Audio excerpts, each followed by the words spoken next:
No. Whatever. Tony's annoyed already. The show hasn't even started. He had the sniffles. He was sick all weekend. Are you live? He sounded like this. Are you? Is he live? He is live. He's live. Fucking We're live, pal. Oh, good. Oh, live. Oh, live. You seem very ornery today. For someone I'm not ornery. For someone who had a day off, you're very cranky. I don't have a day off. I work from home. There's a difference. You sound like the rest of my family. Oh, you're home today? Can you go to Home Depot for me and pick out 75 different versions of fucking L joints? No, I'm working from home. Work. Tony's got to work. That's right. You do. You want me to twerk while I work? No, please, God, no. Tony's got to twerk. Tony's got to twerk. Fuck that. Twerking is the fucking worst thing ever created. But you do it very well. I try not to. My back hurts. Your back twerks. Is that why you're so grumpy? Jesus. Boo. No, I'm grumpy because you guys are making me grumpy. Can't even fucking pick a pay-per-view. Go pick a pay-per-view. Wait, yeah, man. No, whoa. We picked the pay-per-view. You couldn't pick a pay-per-view. I picked one. You guys said, nope, got to be a fucking Which one did you March pick, Tony? pay-per-view. Yeah, what did you pick? SummerSlam 95. Okay, you never ever said that, by the way. I just did. Okay. I don't even know if 95 had a SummerSlam. And now Matt's looking it up. Listen,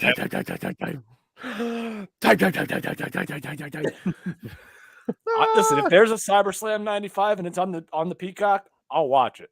Peacock? It looks like 96 was the first year for CyberSlam. Was it the only one, or did they go to 98? I think they went to 98, didn't they? Yeah, I think they went to 98 too. They did one in 97, and they did a CyberSlam in 98. When they did a CyberSlam in 99 and 2000. Ooh, holy shit. But those were like legit pay-per-views at that point, yeah?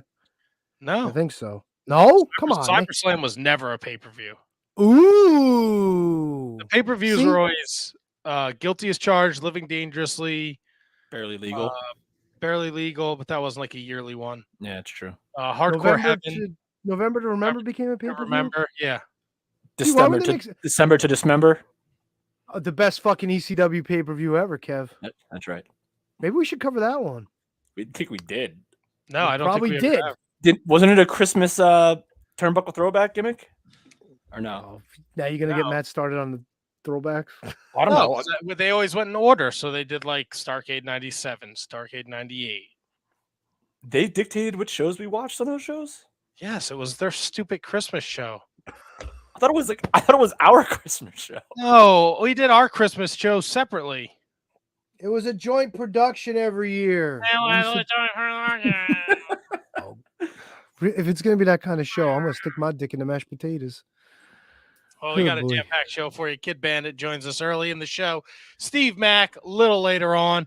Tons of wrestling talk about wrestling. It's WrestleMania season. We got chock full of WrestleMania tidbits and conversation pieces. We're talking MLW tidbits. We're talking MLW, NWA, Impact, AEW. The New Japan Cup starts this week. AEW Revolution is this weekend, which means pay-per-view picks. That's not very nice, Tony. Yeah, I shouldn't really do that. Doesn't matter. You might as well just give me the fourth year trophy for 3 in a row. Three pay-per-views in, and this I cannot wait to knock. It's over, bro. It's fucking over. You're already 5 million behind. I am not. I am only 5 behind. No, and I'm closer, right? Yeah. Kevin's only 3 behind. That's right. Great. Long season. Watch your tone, right? Tony. We got a lot to talk about. Tony's very ornery tonight. And he's going to get it. I'm going to just keep saying it because I know it bothers him.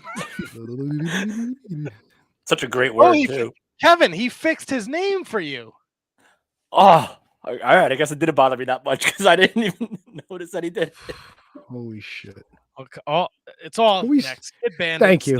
Steve Monster Mack, episode 554. Ohio has 5 letters in it. That's right. All coming at you next. The following is a presentation of the Shining Wizards Network, broadcasting live on rantiumradio.com and available on all podcast platforms and at shiningwizards.com.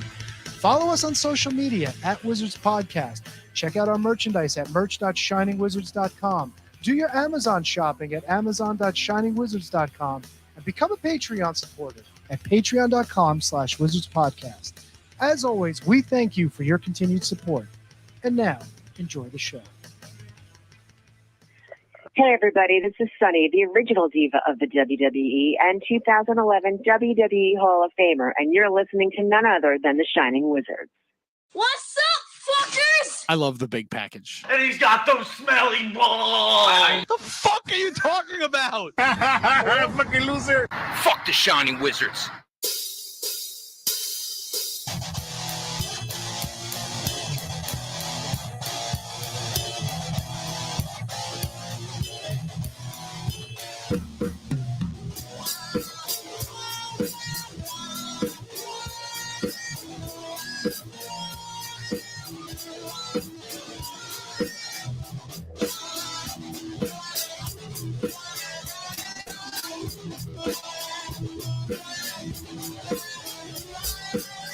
Welcome, everyone. Welcome, one and all, to episode 574 of the Shining Wizards Wrestling Podcast, live on the rant, rantmradio.com, live in video form, live and in living color on the Facebook, on the YouTube, on the Twitch, on the Twitter, and taking us wherever you go in podcast form, because we're available on all the podcast platforms. And now it's time to do some wrestling talk. Talk about wrestling. Tony. Matt. KJG. Boys, what is going on?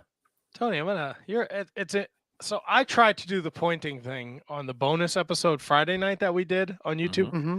Very difficult. I'm very impressed that you now have this all down to a science. Well, because like Kevin's to my right now, so I know if I point to my right, I'm going to get you because I'm wrong. And now if you're to my left, if I point to you, I know I'm pointing to Kevin. So I just kind of strike it, reverse it, and that's how it works. So it's weird though, because you're kind of the way in my layout, you're below me. So do I have to point up to get to you or no? No, up and down is still the same. Oh, that never changes. Okay. Yes. All right, so here, let's try this. Let me see if I can do it. Let's try this. Hold on. Tony! Did I get you? Yes. There you go. Matt! Ow. Oh. And Mike. Yeah, and microphone. Good friend Mike Rofone. Great guy. Great guy. How are you guys doing? Hey, Braden. Hey, Bergman. What's shaking? What's up, Bergman? LeBron James of something or other. Wait till the Mattel Elite figure collecting. There you go. go. Look at that. That's a Very free specific. plug, Bergman. That's a free plug. Yep. How you boys doing tonight? I feel better. You sound better. I look better. You look the same as you did Nothing. Friday and Saturday. Debatable. All right. How about you guys?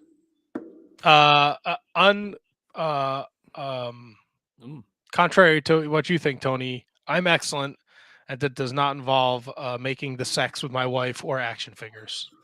Making the sex. I think you were up Wait, in the bathroom, Kevin. Tony, when Tony jumped in before the show started, he said, "How are you?" And I said, "Excellent." And he said, "Oh, did you get laid?" And I said, "No." He said, "Oh, strike that, reverse it. Did you get some new AEW action figures?" And I said, "No, I'm excellent today. I don't know." Hey, listen, sometimes that happens, man. You got to be happy. It's tough to be happy nowadays. Yeah, but usually when you're like more than happy and you're excellent, that may indicate that something above and beyond has happened to you to put you in that mood. You know, because everybody can walk around and go, "I'm doing good today. I'm doing great today." But to be excellent, it's like you must have fucking hit the lotto or some shit, you know, or you walked out of Walmart and you had some free shit in your shopping cart. I don't know. You know what I'm saying? If Matt hit the lottery, he would not be sitting here with us right now. No. You know, I'm going to disagree with you. I think if you hit the Mega Millions, you wouldn't. You probably would. Here's the thing: would you tell anyone that you hit the Mega Millions? No, absolutely not. What are you? Not especially not on this. No, not here. No. The succubus is coming out of the world, wanting to be my friend all of a sudden. Like, would you be one of those people that went on the news with the big giant check?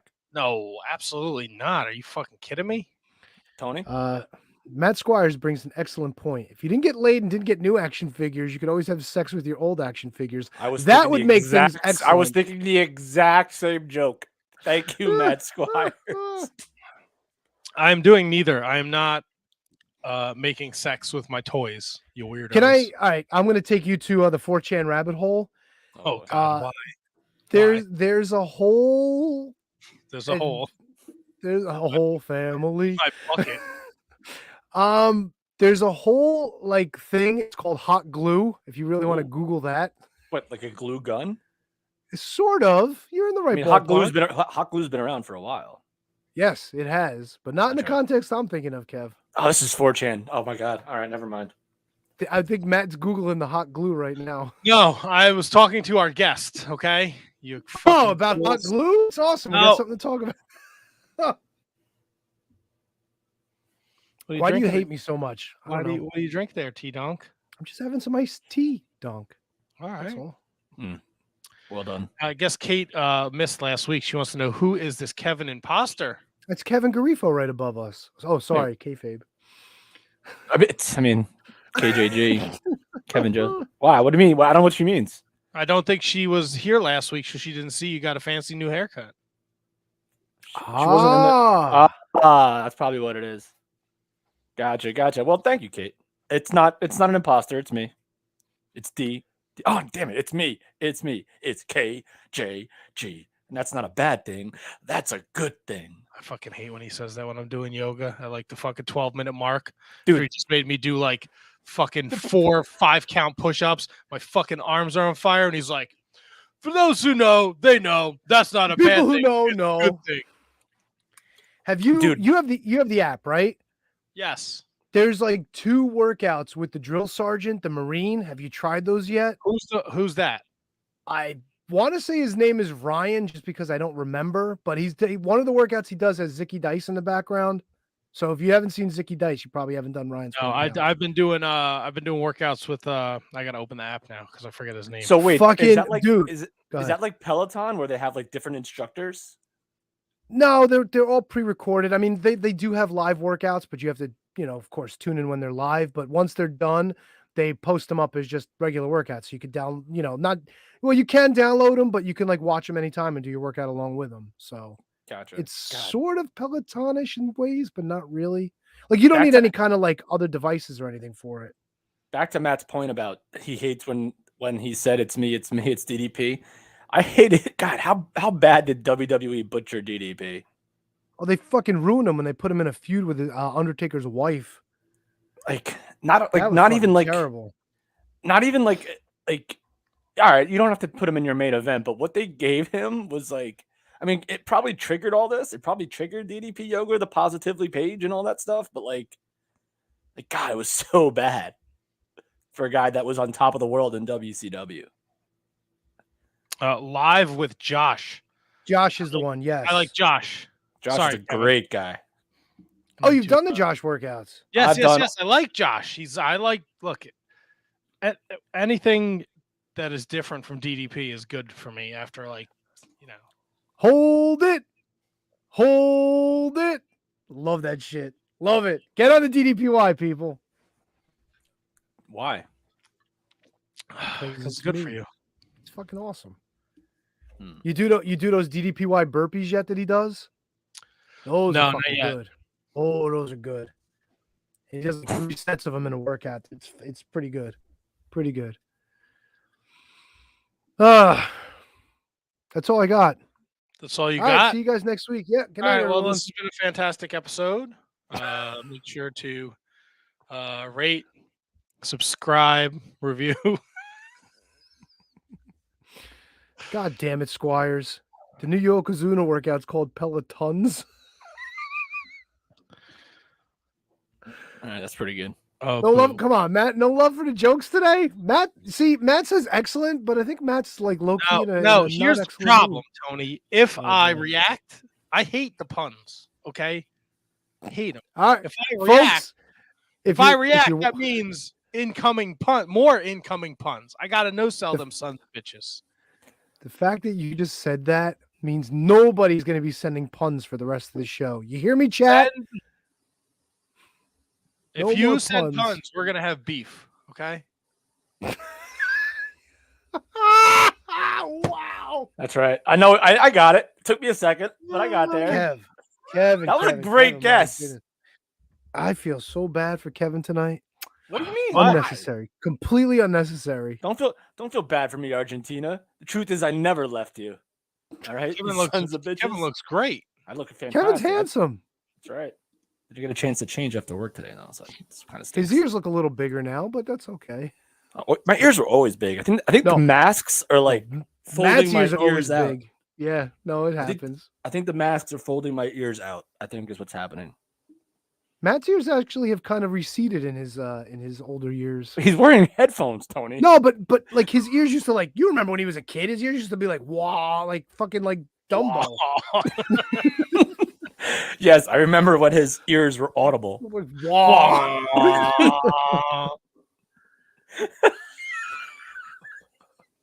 Jesus. Oh, brother. Yes, Spock, KJG really just sing "Don't Cry for Me, Argentina." I thinks he did. I said, yes. Well, I kind of spoke it. Sang spoke it. Yeah. We're waiting for our first guest to join us, so we really don't want to start any kind of wrestling talk. Can we? I got something we can talk about. Oh, never mind. Kidd Bandit is here, so relax. All right. Sorry. And let's all be quiet. Why? We're going to bring him in. What's up, Bandit? I am sorry. I'm like 5 minutes late. Yeah, don't worry about it. It takes a while to get that hair. You're right. That's exactly why I was late. Yes. That's a lot of you got a head of hair, my friend. I do. There we go. Is everything good on my end for the setup? You guys can hear and see me. Yeah, we see you. We hear you. Beautiful. Great, man. Perfect. Thank you. I'm sorry. I was having some issues with Wi-Fi, so I was trying to figure that out. Tell me about it. All right, good to go. Awesome. Well, thank you for joining us tonight. I know you're a very busy person, and thank you for having me. I know you just had a hell of a weekend. Four matches, 3 states. Yes, I did North Dakota on Thursday for Time Bomb Pro. I did Vegas for Level Up Mania, and I did Prestige last night in Los Angeles, Pomona. How you feeling after all the travel, all the wrestling? I am having a cheat day, and I am just eating Doritos all day because I feel like I deserve it. You know? All right. What flavor? What flavor Doritos? Just the classic ones, you know. Like I came home and the bag was in the table, and I'm good to go. So you're straight nacho cheese in it? I like Cool Ranch. I prefer Cool Ranch better, but you know, when you're desperate for something to be unhealthy with. No, they should make a Dorito like multi-pack where like it's all the flavors in one bag. But there's no way to like distinguish each chip, so like every bite is a surprise. That's pretty genius, actually. Yeah, you know what you're getting into when you buy it. Yeah, you're right. There you go. That's what I'm talking about. I would never. What do you mean? Well, all right. So you're gonna put a nacho cheese in there, right? That's and right. A Cool Ranch. Then you start getting into those other crazy fucking flavors. All right, we don't got to go nuts. We don't got to go put them all. We don't got to put like the Mountain Dew Doritos in there. Yeah, but I don't know where the after the OGs, the first 2, right? Cool Ranch and nacho cheese. There's a real big drop off where you get some really weird. I'm gonna look this up now. Doritos. There's the spicy ones, which I believe have the purple bag. Yes, the purple bag. Yeah. So if you throw those 3 in one bag and put them all in there together, I'd be aces with that. That does sound very enticing. Yes.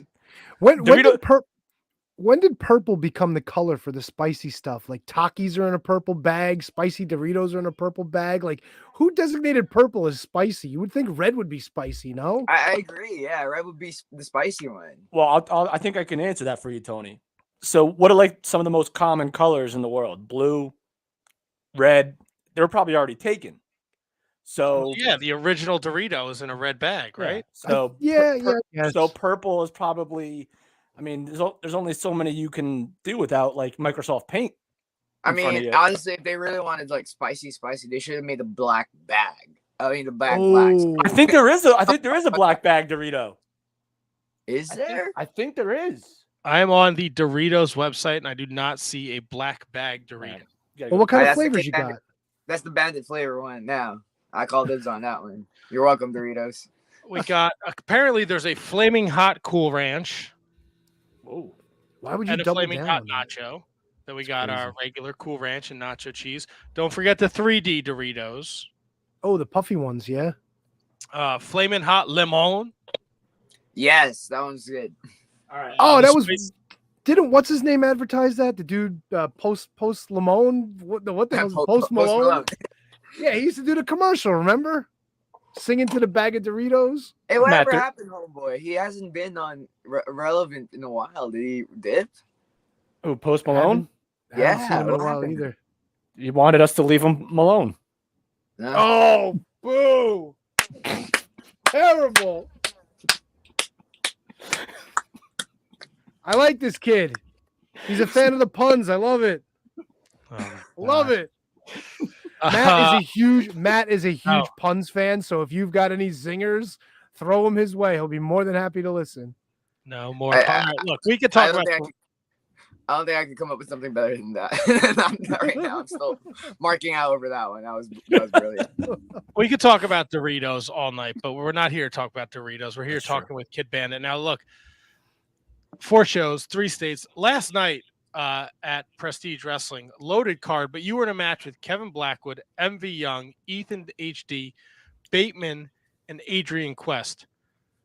8 months in the business, what is it like for you to get put on this pedestal with these guys, especially Kevin Blackwood, MV Young, Bateman, fresh off of Ring of Honor, Adrian Quest, New Japan Pro? You're in there now. Like, is it another day at the office for you, or your nerves are all over the place? It is absolutely not another day in the office. I'm looking at the card, and I am the least experienced member, not just in that match, but the entire card. So, and because of like the nature of how I got in the business is kind of like a viral thing. There was definitely a lot of pressure to not only show out, but also a lot of pressure on me personally to prove that I belong with all those big names, you know, like, cause like you said, Kevin Blackwood, big name in the indies, Tyler Bateman, one of the people who's helping train me right now is fresh out of Ring of Honor.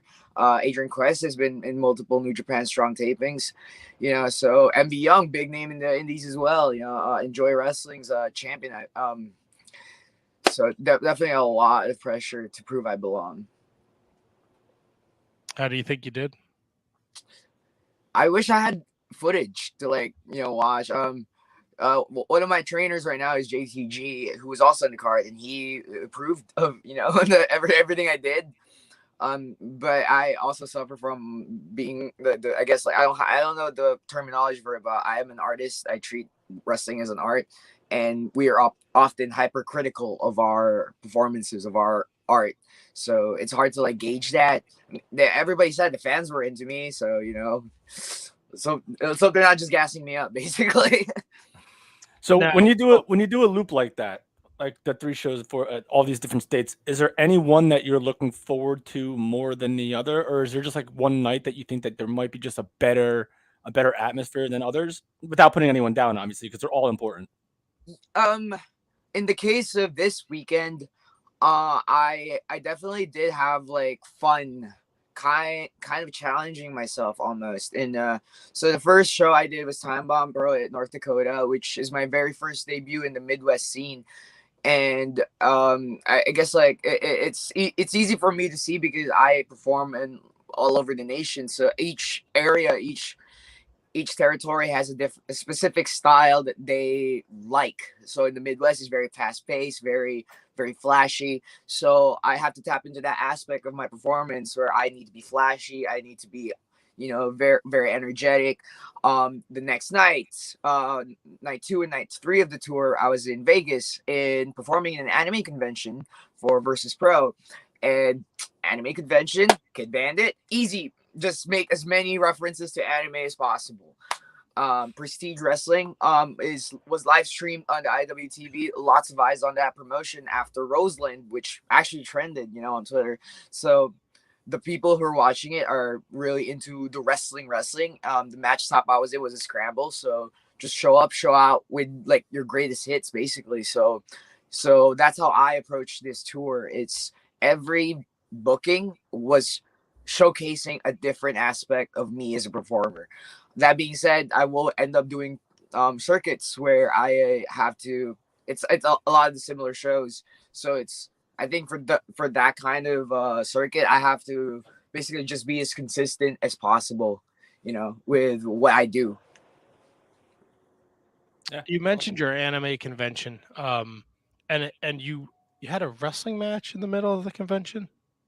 Yeah, so we had like our own designated area where a whole wrestling show was just going on. It's like kind of like I guess it's like Coachella or like Knotfest or something where like there's multiple stages and one of the stages happens to be a wrestling show. So we did get a decent crowd. Some of the people walking by, they're onlookers, they're just wondering what's going on, and yeah, it was really fun. Now, I know I did a little research before you came on the show, and I know Speedball Mike Bailey is like your dream opponent, and you were on the same card with him last night. So did you get an opportunity to meet him, talk with him? Yeah, absolutely. I did ask Speedball for a lot of pointers, considering that I modeled a lot of my offense and my style based off their style. I actually rip off a lot of their moves. I just make it a little bit more anime, and I'm not afraid to admit that because Speedball is awesome. But I try to make it a little bit different, so I'm not just anime Speedball. Basically, he is very knowledgeable, a man of great wisdom, I guess, for such a young age. And he definitely looked out for me, gave me some really good pointers that I'm definitely applying. I talked to him about sending him some of my matches for critiques and just learning off them, and they were very receptive with that. So yeah, nothing but good things to say about Speedball. And you are a Nightmare Factory alumni. You've been on AEW Dark, and if anyone out there is watching or listening and you haven't heard, AEW is coming to California, and I see you've already put the word out there, and it looks like you've gotten an excellent response from your fans and followers. First of all, the Nightmare Factory situation. 8 months in, and you are killing it. How much of that is owed to the Nightmare Factory? I gotta say 100% is owed to the Nightmare Factory, because I came in there not as Kidd Bandit, but I came out there as the character that I portray now, as the performer that I am now. And had it not been for them really fine-tuning it, and I'm not just talking about Cody Rhodes, I'm talking about everybody that was involved, including my opponents, including my classmates who I've used as a networking tool, including my best friend Ish, who has helped me tremendously with all the travel and the stays and all that. And basically just being surrounded by the sheer star power on the regular, that definitely eliminates a lot of nervousness, because I'm sharing the ring with members of the Dark Order or QT or Cody. So I'm not at 8 months in. I believe every wrestler is kind of a mark still. They still haven't wrapped it around their head that oh my gosh, I'm in the other side of the barricade now. I'm not just a fan. I'm involved. In California and Los Angeles, because of the lack of big names here that consistently perform around our area, it's really hard for us to feel that way, because we don't have major breakout stars to go back and work the circuit, So when I went out there, being surrounded by all these AEW signed talent, it was easy for me to just not get as anxious whenever I get on big name cards. Obviously there's still anxiety, there's still that feeling of am I ready for this? But it definitely prepared me a lot mentally for the challenges I have on the road, especially because I blew up really fast. And otherwise I would not know how to handle this amounts of pressure. Last night I wrestled Adrian Quest. I kicked him in the head, but I've been following him for years on Instagram. So it was really weird. It's surreal. So I'm pretty sure 8 months in, you probably have a whole lot of mark left in you, and there probably will be that for many, many years to come. Have you gotten any advice on possibly how to handle that when you're in situations like AEW or like Prestige, which is blowing up all over the place? Have you received any advice of what to do and what not to do in these types of situations? Or In 2022, do they just let you be you and you figure it out on your own? I feel like if I did ask for advice, I will get some really good advice from people because, I think everybody at that point has gone through the same situation, right? But in my case, I'm very introverted and shy. So instead of being an outright mark, I kind of just keep to myself. I'm in my own corner, or I'm calling my own matches, or I'm playing video games on my phone and just minding my own business because I don't want to step on anyone's toes. That's how I approach it. But yeah, no, I think because the concept of kayfabe is so different now in 2022 than it was like back in the day where there was still a protect the business vibe. Now it's almost as if the industry of pro wrestling has gone from like hiding and doing kayfabe to basically saying, oh yeah, so I know I beat the hell out of somebody last week, but they're gonna be on my Twitch stream this week. So so come through, So it's different now, and I think it's almost better that way because it does eliminate a lot of like the toxic stuff that people would hold over people's heads back in the day.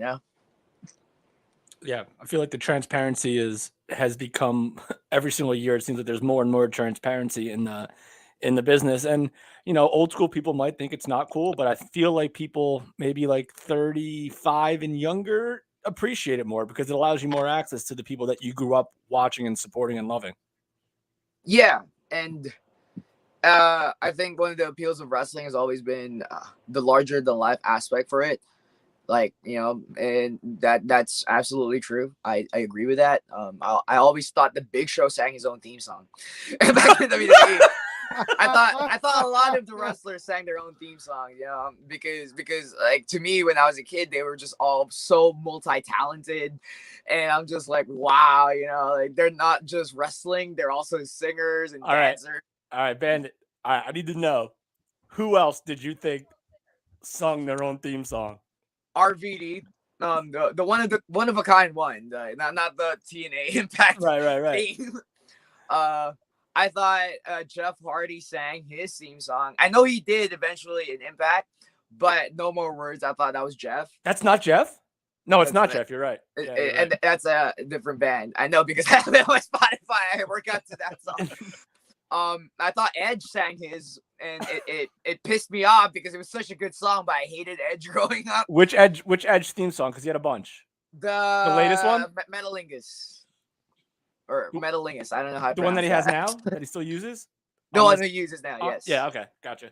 By Alter Bridge. I thought Christian sang his new theme song, not the old one. Let me think. I thought Ray sang his theme song, not the Booyaka one, because I know that was POD. I got that CD, so I got Reckless Intent, and I realized, these are bands. Okay, then they not sing their own theme song. So you thought Ray thought, who's that jumping out? Yeah, I thought that was Ray. Stereo, here we go. I thought he was rapping his own theme song, and I was like, yo, being a wrestler's so cool, man. They do rap, they do rock, they wrestle, what the hell? Which would be believable because I know Conan did. I think he had a song in WCW where he did have a verse or something or a song on it. So you definitely wouldn't be far off on that if that was your guess there.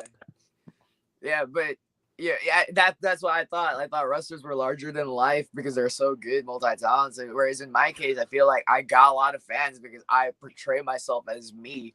There's a lot of vulnerability with how I present myself. There's a lot of like, yo, I'm literally in the anime convention, just taking pictures with everybody that I like their cosplay of. I'm not like acting like I'm bigger than everybody because I'm not 5'5". I would take selfies and there would be a Deadpool cosplayer photobombing it, like, because like that's what they do, so I think that's what people gravitate towards me with. No, sorry, I am reading an article right now and I will let you know if Rey Mysterio Jr. sings. No, I found an article, 15 wrestlers who sang their own theme songs. Whoa, he is on here at number 4. Well, a lot of them are like Michael P.S. Hayes doing the Freebirds, the Rougeau brothers singing the Fabulous Rougeau brothers, Coco Beware singing Pile Driver, R-Truth, Enzo, Tyler Breeze. Oh, come on, Shawn Michaels, Honky Tonk Man. There's tons Shawn of Michaels is on there. Jericho. You know, Jericho sang his song. Yeah, Junkyard Dog, Jeff Hardy. Wow. The Honky Tonk Man's number one. Of course it is. Come on. Honky Tonk Man. I'm cool. I'm cocky. Come on. Classic. So apparently when he got to the WWE, he rapped his own song. And then later in 2006, POD re-recorded it. Okay. So, bro, wasn't John Cena sang two different theme songs. Yes, he was number 15. That's all right. We gotta Jillian Hall. Jillian Hall. Oh yes. God, sliced bread. Oh, yeah, go back, go back, go, go. Oh boy, we created a monster tonight. Kevin's in a singing mood. Oh, I gotta remember the words. If I can get the words, I'll do the whole song after our guest leaves. So, Bandit, you mentioned anime conventions, cosplay. You have your own little cosplay type of deal going on over here, right? Yes. Look, I don't want to be rude. Them lady parts, they look real as shit, son. I had to do a double take myself. I don't know how you do that, but good for you. That's Thank you. Impressive. Is that like rubber plant? What is it? It's I don't know what the material is. It's a prosthetic I buy from Amazon. That's dude. Look, if you go to Kidd Bandit's Twitter at Kidd Bandit Pro, the profile picture is is the person we're looking at. Looks awesome. Yeah. And I know you put up the John Cena one a couple months ago, and that got tons of traction, man. It really did, yeah. What is your favorite cosplay for you to dress up? I don't even know what the right terminology is, so I apologize for being an idiot. You're good. Play, I believe. Dark Magician Girl would be my top one, just because I like Yu-Gi-Oh. And I remember pre-puberty me, one of the very first funny feelings I've ever had was towards Dark Magician Girl. So, so there's that. You know. All right. I don't know anything about anime, so I apologize. No, you're good. You're good. My wife, listen, my wife used to watch anime. She's got a bunch of DVDs. I was looking at them while I was doing yoga today. And I know I've watched what the fuck? Inuyasha, yes. And I watched, and of course, Cowboy Bebop. I know a little bit about the Bebop. And there's another one. Shut up, Tony. I know a little bit about the Bebop. I know a little. I watched the live Netflix one, and then they said they weren't going to redo it, and I was annoyed, and my wife hated it. Yeah, I mean, a controversial hot take from Kidd Bandit. I don't think the series was that bad, but you know, our opinions are subjective. There's one, and I don't know what, and it's a kid and his brother, and the brother is in like an iron suit. Oh, Full Metal Alchemist. Yes, Full Metal Alchemist. That's the one. And then there was another one we watched on Netflix that they turned into. God damn it, this is gonna bother me. Death Note. Death Note. Yes. There you go. Okay, so maybe I know a little more than I think I do. Yeah, you're right there, Matt.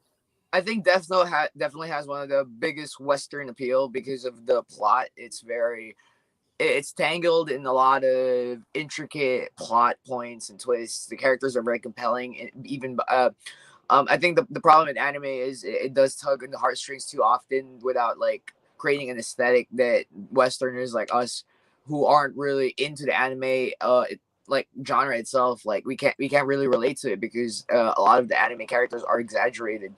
Death Note, by its very nature, is very grounded in terms of like the characters that they portray, if not a little bit on the darker side and edgy side, I suppose. But I think that's what makes Death Note such a good anime for a lot of people.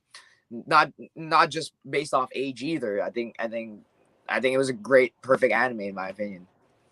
Now, you mentioned before that you take a lot of moves from the Mike Baileys and other people that you grew up on. And then you said you kind of add an anime flair to that. What makes it an anime flair? Ooh, great question. So I guess the easiest way to approach like how I go about moves and flashiness about things is, have I seen it in a video game? Or have I seen it in an anime? Or if it's something I've seen in an anime, can I replicate it within the laws of physics? Because, obviously some things are impossible to do. I can't fly, or maybe I can. I just haven't. Yeah, not with that attitude, you can't. Yep. But yeah, that is how I approach things. Or one of the other things I do is I watch a lot of kung fu flicks, a lot of martial arts movies, which it's surprisingly there's stunt work that has been done in film that hasn't been done in wrestling, and it's kind of baffling because there's such a huge crossover between what we do and what Hollywood stunt do.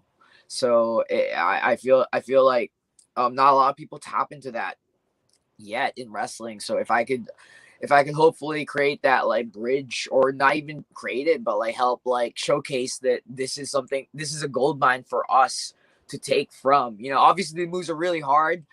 There is a reason why it looks so seamless in film, is because there's a lot of takes. There is a lot of angle work. There's a lot of camera cuts if need be to cover up like no impact. So there's a lot of like control involved. Whereas in wrestling, there are no second takes. There are no camera angles to hide. It's live and it's go time and good luck. So that does make it difficult. But that is the personal challenge I try to overcome every match, every time I come up with something new. So have you found that there is, because I see it all the time on wrestling social media and Twitter, that there's a lot of wrestlers love anime. Have you seen that in like locker rooms? Is that like something? I know you said you're kind of introverted and shy, but like if you know that somebody likes anime or someone likes kung fu movies, is that something that you would like bring up and talk about behind the scenes? I will say that there are people who I thought would be really into anime that aren't into anime. And there are people who I would not have guessed are really into anime, but are absolutely into anime. I think the crossover is just because for a lot of us in wrestling, I always saw wrestling as there's the wrestlers that come from like the athletic side of like there were football players, collegiate athletes, or cheerleaders for some of them, or dancers, even models. They come from like the very, very mainstream side of like popular, like the popular kids from high school, if it, like for lack of a better term, right? And the other side of wrestling, which is like the alternative people, like the geeks, the nerds, the people who look at wrestling as kind of like a very niche bubble that somehow involves athleticism, that like they weren't athletes, they're performers, and they went to a wrestling school to learn how to wrestle, and the concept of like going to the gym might even be foreign to them, like it is for me, so there's those two kinds of wrestlers. And in 2022, there's, especially in the indies, there is a lot of mixed mash of both. Because I think growing up in Cartoon Network, Toonami was anime, and it was the cool thing to do, to go to Toonami, because you're like, yeah, all these other kids, they're all just watching Courage the Cowardly Dog and Billy and Mandy, but look at me, I'm watching Naruto, like the cool edgy teenager I am, So I think that's what the gateway drug, as it were, for what made anime mainstream was its exposure in the West Coast, not the West, the Western world, through Cartoon Network, through even Avatar might be a gateway anime for a lot of like people. So, and that was a very popular thing in Nickelodeon. So I think that's why now in 2022, even if you're not necessarily like me, that's like outwardly like, oh look at this freaking anime dork, like presenting anime left and right, you have enough familiarity with what it is to the point where you might not enjoy animation that much, but you probably got invested in an anime at one point. Oh, sorry about that. One more quick one from me. Was there anything that you saw in a video game or an episode of whatever your favorite anime show, or a kung fu movie that you tried to do a lot and then were just like, you know what? Fuck this. I can't do it. There is one I'm working on, and I'm not done working on it. I can do it. Like, that's the worst part, is I can do it, but I am not 100% on it yet, that I don't do it in matches. And it's the butterfly twist roundhouse. It is it was in Star Wars Episode 1. Darth Maul used it during his fight with Kenobi and Qui-Gon Jinn. Oh, wow. I believe Andy Lay, who played Death Dealer in Shang-Chi, did that move in the film. It's very common. It's a corkscrew in the air, but it turns into a kick, and it's a common thing in action films. That Tony Jaa did it in The Protector, and I believe he did it in Ong Bak as well. And so Sky Atkins does it, so there's a lot of people who have done the move in film, and it's been in mainstream films. It was on Ip Man at one point. Capoeira, Latif, who played Eddie Gordo in the Tekken movie. I'm pretty sure you could just make up anything and we'd be like, all right. Yep.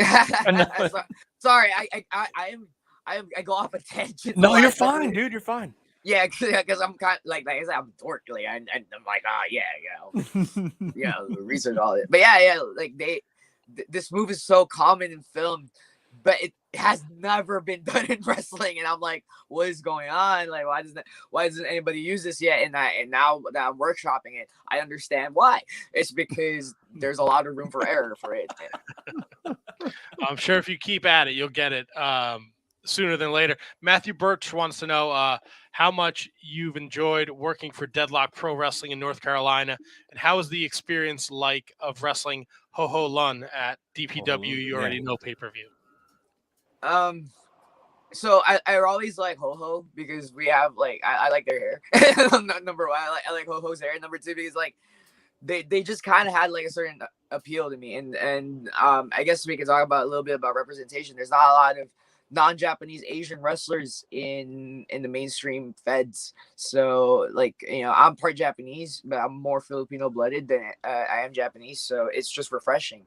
And 9 times out of 10, if there are Asian wrestlers, they often get stereotyped into some very outdated character. So seeing someone like Ho Ho Lun, who was proud of his heritage without being like, oh yeah, my name's Ho Ho Lun, I'm from China, I do kung fu, that was really cool. Granted, we did end up doing a kung fu match in DPW because I know kung fu. So fun fact, they didn't know kung fu they didn't know I did kung fu. So when they saw me start doing stuff, they got really excited. DPW is fun because I used to listen to them all the time, and now that I work for them, it's like, oh, this is pretty surreal, I think that's what made DPW really fun. It was the goal of the promotion is this pretty much parallels my goal as a wrestler. It all comes full circle. We're talking to Kidd Bandit at Kidd Bandit Pro, the protagonist of pro wrestling. Almost 14,000 followers. How do you not have a blue check mark, man?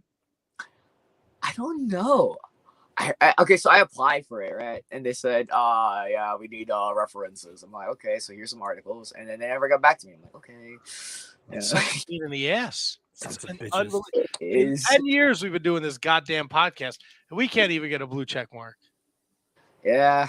I mean, I think it's funny though, because I have a very vocal fan base that uses my pictures as well.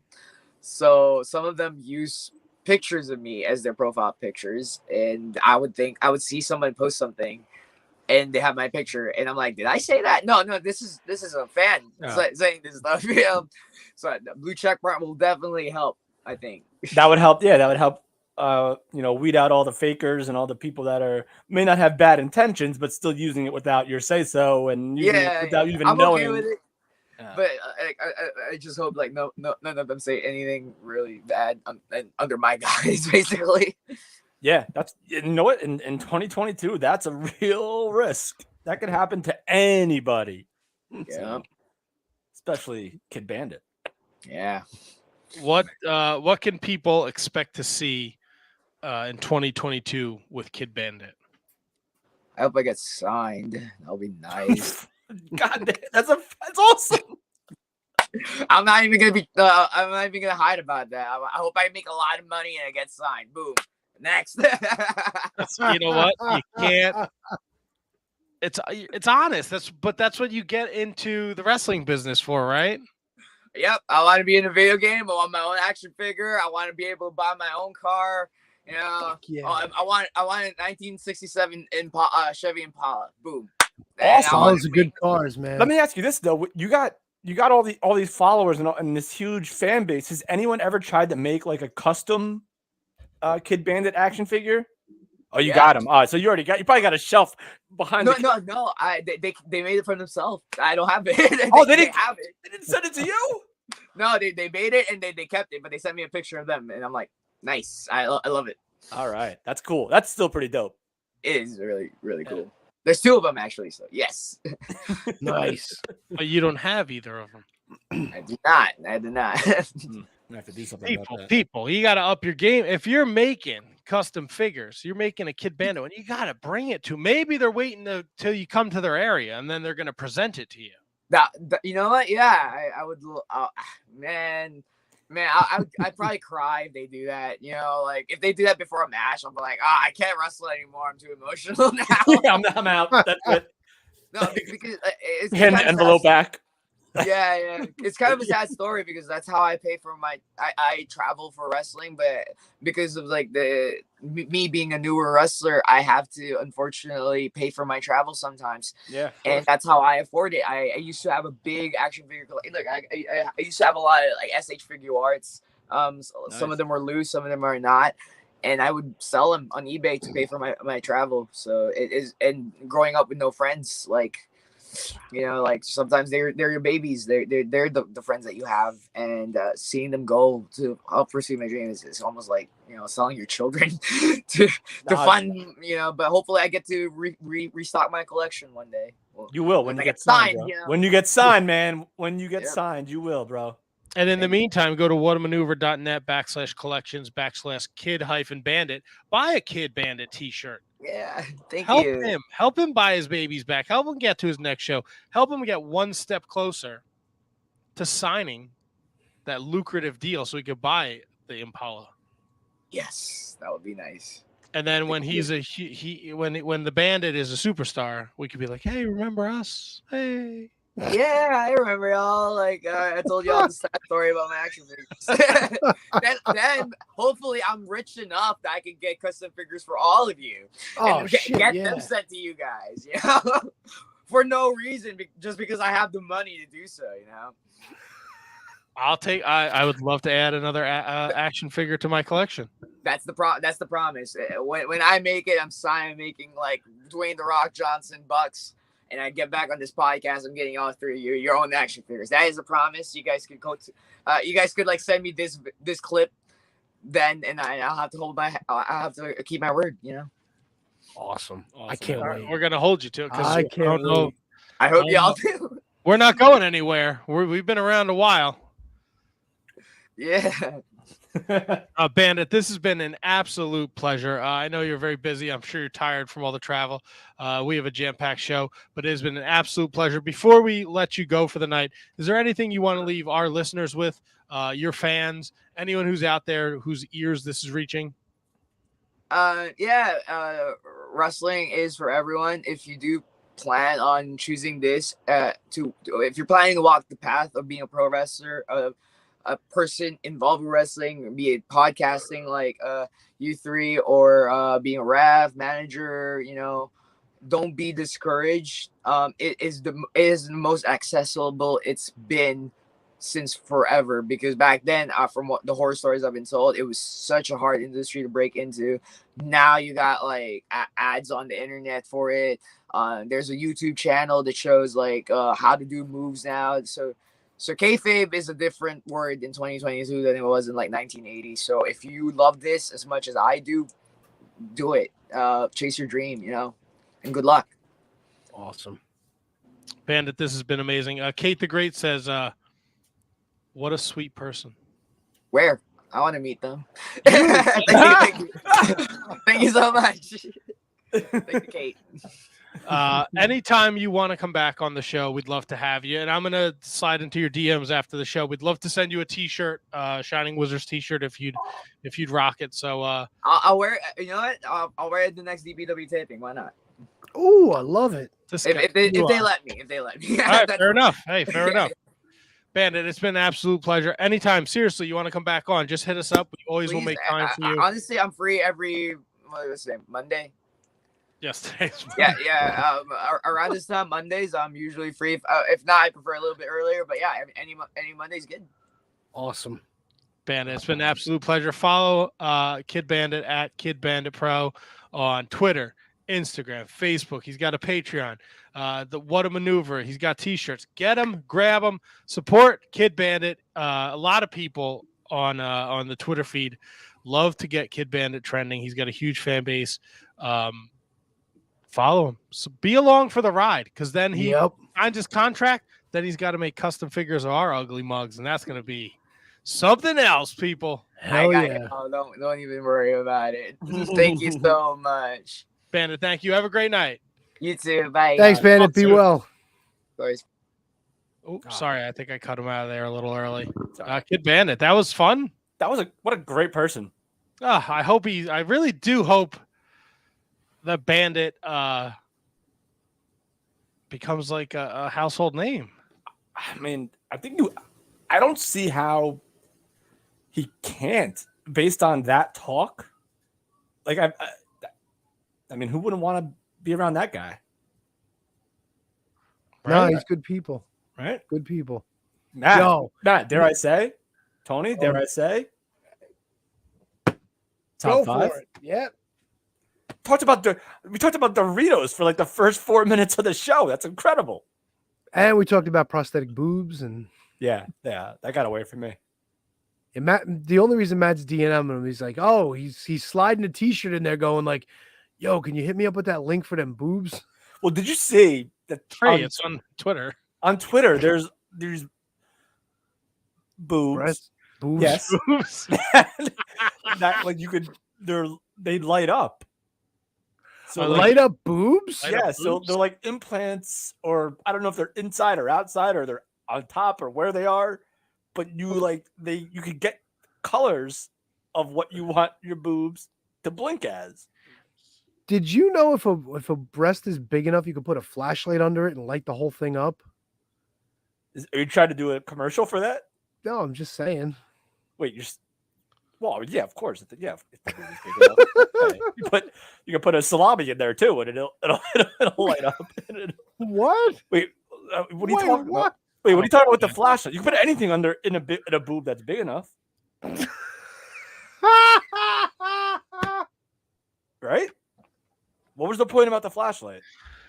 We got a couple minutes before Steve Mack joins us, so let's do a little some wrestling talk here.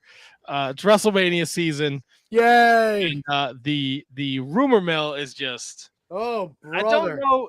Tony brought it up this morning. Did we talk about Owens and Austin last week? I don't think we did. I don't think we did either. I think we we recorded a whole lot of stuff, so we definitely mentioned it at some point. If it wasn't last week, it was the week before. No, I don't think it came up. I think it was on the itinerary, and we might have mentioned that it was a topic that we were going to talk about, but I think it got away from us. Yeah, it could have been a bonus show. Could have been a Patreon stuff. I'm pretty sure I mentioned, or Matt or somebody mentioned Owens versus Austin was a lock almost. Or if Austin was going to wrestle, it would be that match. Yeah, I don't know. I don't know if it's a lock, dude. Like, I don't look. A lot's changed. Like Daniel Bryan was out for a long time. He was cleared. Edge was out for a long time. He was cleared. I mean, maybe Austin's got one more in him. The guy's in phenomenal shape. I mean, you watch him anytime he does his podcast or one of these like Broken Skulls. He's constantly working out, dude. I haven't heard anything about him training in a ring. I would imagine if this match was going to happen, he'd be doing that already. So he chose Kevin Owens. Like he's always said, like Kevin Owens, like I'd love to get in the ring with him. So, all right. So I listened to one of Jim Ross's latest podcasts, and Jim Ross didn't really know anything about it. Sassafras. Yeah, exactly. And so he doesn't think it's not going to happen, but he also I don't know if he would actually spoil it if he even knew anyway. You think I know these things? Come on, Connie. Oh, the dirt, Connie. Connie. Gotta get the dirt. Oh, those cheeks. Austin's 57 years old. You think he needs a push? You think Austin wants his push? Gotta get that push, Connie. Gotta get that push. Oh, the dirt. The dirt. Oh, gotta get our dirt. Can't lose our spot. Oh, gotta protect our spot. I love that. I don't know, man. As cool as it would be, I don't know if I want to see Austin in a ring. I'd be too afraid that he's gonna get hurt. Like, he had some serious shit, dude. I mean, like, he clearly did not retire on his own terms. And the last WrestleMania, what was it, WrestleMania 19? Like, he was in fucking terrible shape the night before. That shit almost didn't happen. He was in the hospital the night before. Well, yeah, that's because he got all fucking ganked up on fucking Red Bull and shit, man. Well, because he was also in a lot of pain because his fucking neck was all screwed up. That's why. Fucking injuries, man. They put you on them meds and they send you down a bad path. I mean, compared to the people that are also rumored to wrestle at WrestleMania, I'll take Austin over. Dude, this is it's sickening. Now before you get to that point, Shane McMahon, Seth Rollins was on the table for this. You know what I'm saying? But this is what we're gonna get. Like, this is what's in the wheelhouse right now. What Matt's about to tell us about. No, I don't. Come on, look, man. I'll get there, but it's just not. This is not. We're gonna look. If you're a part of our Patreon, we're gonna record a bonus episode for our Patreon supporters. It's gonna be our top 5 WrestleMania matches. I can't speak for Kevin, and I think I can kind of speak for Tony. I don't think me and Tony have a match beyond WrestleMania 15. 20 maybe. WrestleMania is this is this is all on paper. This looks like dog shit for me. Well, so far we've got the unification match, which I get it. A lot of people. Did you hear the news? It will be a unification match, and it will be, according to some reports, it will be like a Triple H big gold belt after, where they will just give a title to somebody else. What for real, or is this just bullshitting? They didn't say unification. They just said winner take all. No.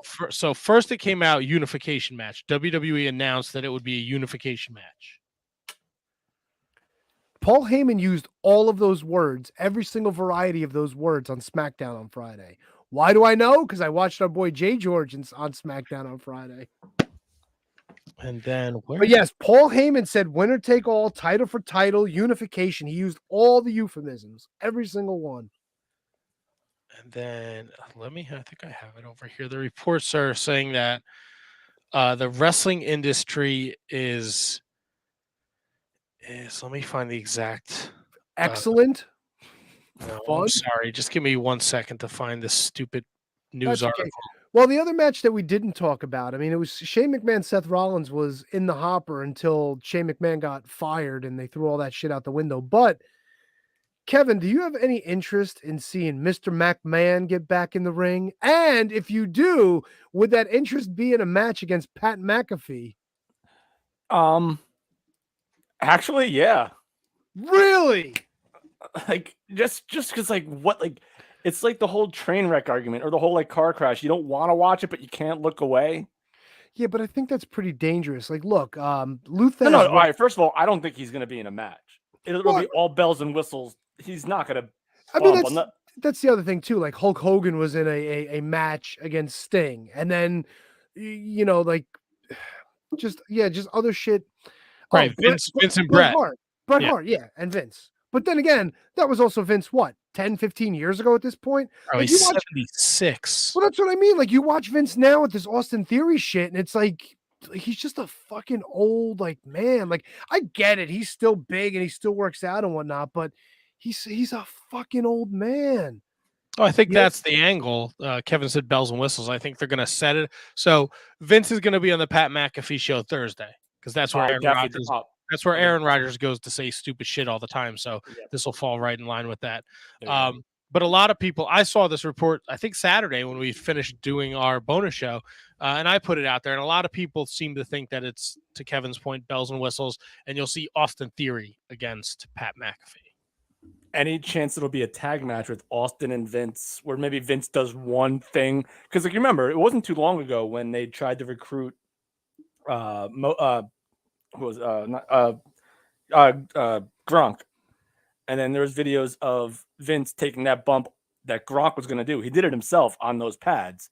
If there's a way that they can gimmick something like that to make it look like Vince did something, I could see that happening. Sure. Yeah, so it might be like maybe like a Vince Austin Theory versus Pat McAfee.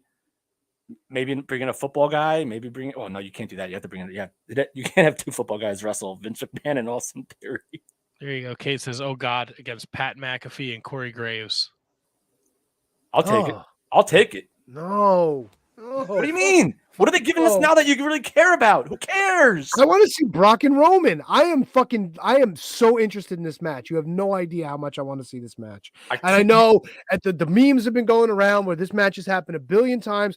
I fucking love what Roman Reigns is doing. I love this fucking face Brock Lesnar, babyface Lesnar with the cowboy hats, calling everybody dicks. It's fucking amazing. It is good. It is good. I can't wait to see it. I can't wait to see it. But all right, so if we are going to get Vince McMahon in some shape, some way, shape, or form, I think that Kate's suggestion. But wait, Corey Graves. How would Corey Graves get himself in there? I don't know. I'm just hoping you got a month to figure it out, right? I'm hoping this is like a cinematic thing, and that's it. That's what else. Well, we haven't done that in a while. I don't think they'll do that for WrestleMania, would they? No, unless they do like a stadium stampede or a backstage thing where half of Jerry World, 80,000 people. We're not doing. I feel bad for any single person that paid to go to fucking Dallas for this. I really do. This is why. I mean, they're not paying for that match. It's not. Look, the whole WrestleMania, I just don't give. This is just me. I have not. 100% transparency. I have not sat down and watched WrestleMania. I think the last WrestleMania I watched start to finish was Bryan Danielson and Triple H opened the show, and then WrestleMania 30. Was that 30? Yeah, I think that's the last time I watched a full WrestleMania. Well, I mean, it's and now it's 2 nights of 4-hour shows. Bro, I have zero. I know it's like, I know it's the Super Bowl of wrestling. Whatever people want to, I have zero interest in it. You don't care about seeing Brock and really? You don't care about Charlotte and Ronda? No. What about the potential? What if Cody's inserted somehow? Any interest there? I'm not. I won't sit down to watch it. I'll watch a clip of it. That's the way it's been though the last 8 years for me. I just don't give a shit. If I told you, bro, you got to check out the main event. It was amazing. You wouldn't sit down and watch it. I'd watch the main event, but I'm not going to sit through fucking 8 hours and 2 nights. All right, that's Logan Paul and The Miz wrestle Rey Mysterio Jr. and Dominic, Johnny Knoxville and Sami Zayn. Why? Is that for the IC belt, by the way? It looks like they're setting it up that way. I mean, they're really taking and I'm sure they've been doing this since WrestleMania 1 with the celebrities, but man, they are really fucking jamming it in your ass going forward. Logan Paul's in a match. Johnny Knoxville might be in a fucking match. Pat McAfee's involved. Bad Bunny's always lurking around. Yeah, we haven't looked at Bad Bunny. Even though I would take Bad Bunny over anyone, really.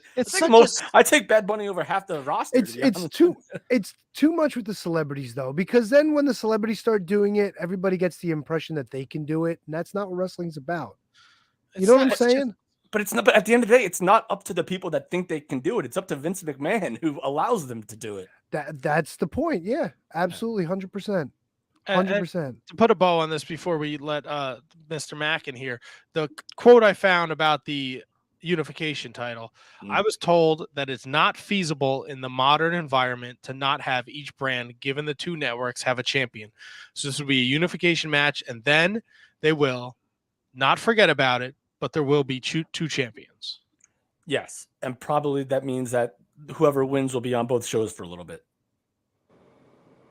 Mr. Mack. Yo, what up, guys? How's it going? Look at you. You look so handsome. Very handsome. Oh, thank you. I Always feel like looks such handsome. a bum. My head isn't shaved. My beard isn't trimmed. I'm bumming it today, but I'm hanging with you guys, so I'm feeling good. That's all right, man. You got to bum it once in a while. It's all good. Now, I How's know everybody when going? I know when we were when I had reached out to you about our 10-year anniversary, you had thrown out a little tidbit about yourself, and I don't want to put the length of it on there because I would get it wrong. But you are also celebrating an anniversary, no? Yeah, the beginning of February was my 25th year that I began my journey into professional wrestling. Low Life Louie used to have we used to call it a company, but it was pretty much a backyard wrestling indoors company. And he had invited Loki and myself. We were cousins, grew up in Brooklyn together, and we all went to high school together with Mace from Christopher Street Connection, a bunch of other guys. Invited us down, and we did, I think it was like 5 matches each that first day. Oof. And we taped it for public access TV, and I've been a professional wrestler ever since, you know. Did every match have some form of dildo in it, or was that later? No, that came like a couple months later. Yeah, once the months. Marv Albert thing happened. Yeah, once the Marv Albert thing happened, that's when the dildos came out like crazy. Look, we all love Louis, but I can never not mention the Drildo or a dildo anytime his name gets brought up. I don't care who the guest is. Well, the best is that I always like think back to that, and I haven't watched that in a long time. But when he beat me for the IWW title with, you know, he had his dildo in his purse, and but the thing was, it wasn't a real dildo; it was a salami carved to look like a dildo. So I sold it awesome too. It was great. That's the second salami reference of the night tonight. Yes. And that's incredible. I saw Louis not too long ago, and it was great to see him. Any updates on how he's doing and what he's up to? Louis is doing awesome. He's been I got him into Titan Championship Wrestling with me down in Jersey Shore, and he's been doing his thing. We're actually teasing towards a little bit of a storyline, interacting with each other against each other. But we've been, partners ever since, the beginning of wrestling. So, we're doing we're going to set up a little one-on-one eventually, but we're planting the seeds right now of that. And you mentioned Titan, and March 12th, you and Victor Benjamin, who is NWA Power, he's Lady Frost's husband. He's a peanut butter fanatic. And you guys go one-on-one for the first time. Well, I actually saw a post that she put out today about him drinking peanut butter whiskey, and it does taste delicious. Don't get me wrong. But if you put some of that peanut butter whiskey into chocolate milk, it tastes like Reese's peanut butter candy. Oh, and I bet you he didn't know that. But see, the Steve Monsta Mack knows that. Jeez. Now everybody mind blown. That's a terrible thing. And if you take that same peanut butter whiskey and you mix it with grape, what is this? Jelly? Any type of grape drink, it tastes like peanut butter jelly sandwich. Oh my god. Monsta, what are you doing to us, man? Listen, that's what I'm here for. I bring the culture and the class to this. Yeah, but anything like that is dangerous, because if it tastes like a Reese's peanut butter cup, I can drink like 1,000 of them, and then a bad scene. Especially, that the first time I discovered that chocolate milk and the peanut butter. Oh my god, I was just like, what the hell did I just put in my mouth? This is so good. So good once it touches your lips. They don't come much better than Reese's peanut butter cups, and if I can get that in beverage form, I will IV it into my veins. You definitely need. I'm telling you, go out this weekend and get some and try it, and you're gonna be like, "Thank you, Steve." Oh, thank you, Steve. I'll say it in advance. I kind of want to go out now to go get it. Yeah. So 25 years in the business. You've been a part of a lot of excellent things, awesome moments. And one that I have to bring up, of course, Ring of Honor. One of the originals. What was your mindset when you hear that they were going away. Were you were a little heartbroken, sad? I was kind of hoping that the Hit Squad would show up in Baltimore to challenge the Briscoes, but we got FTR. So, I mean, listen, I'll take the FTR over the Hit Squad any day. I'm a fan of both teams, but FTR, if I could watch them work, that'll be awesome. Honestly, I haven't had a good place for Ring of Honor in my heart for a very long time, only because it felt like they forgot about their past and what brought them to the table, and that happens with every company. I mean, when was the last time Vince McMahon really brought out one of the real stars from the 80s back and used them in a proper light? Like even Bob Backlund back in the 90s, he kind of made him as a joke, you know what I mean? But, his father used him as somebody as, top draw for a long time. And for what, So I felt like with Ring of Honor, they just totally forgot their roots. And, they showed some love by bringing in Homicide. And, the Briscoes were always around. But the Briscoes, they exceeded, like, anything from when we were wrestling with them. They just, like, went to a whole totally different level. And they evolved into their own specific thing. And, it was bigger than anything the Hit Squad, SAT, or any talent from back in the days, Backseat Boys, and they just transcended everything. So they were on a different level. But I really felt like they should have brought in more, of the throwbacks. And no matter what, it did bother me also when they tried to eliminate the Hit Squad from the first show because, they messed up. They let commentators speak openly. And listen, I love Steve Corino. But, Steve Corino used a lot of terms that if people, said it today, wouldn't fly. But back then it was a different time. And you could say that all day, but some of these people never understand that. They'll never get that. And, they tried to cancel the Hit Squad from, Ring of Honor history. But the fact is, we were the first thing that you ever saw in Ring of Honor. We were one of the first talents that signed to perform Ring of Honor. And, a lot of it was due to what we were doing on the indies back then. Our style, Homicide, Low Key, SAT, Hit Squad, Red, just all the stuff we were doing at JP, at, USA Pro, which, I'm sure a lot of people are like USA Pro, but Frank Goodman had a big deal back then, you know what I mean? And he used a lot of us and we put us in positions where we can shine. And Feinstein and Doug Gentry, those guys were taping all those shows and they saw firsthand who were the guys to use. And, they used us, and rightfully so, because we were the guys that were making the most noise. There's no doubt we all would have been ECW if it would have lived.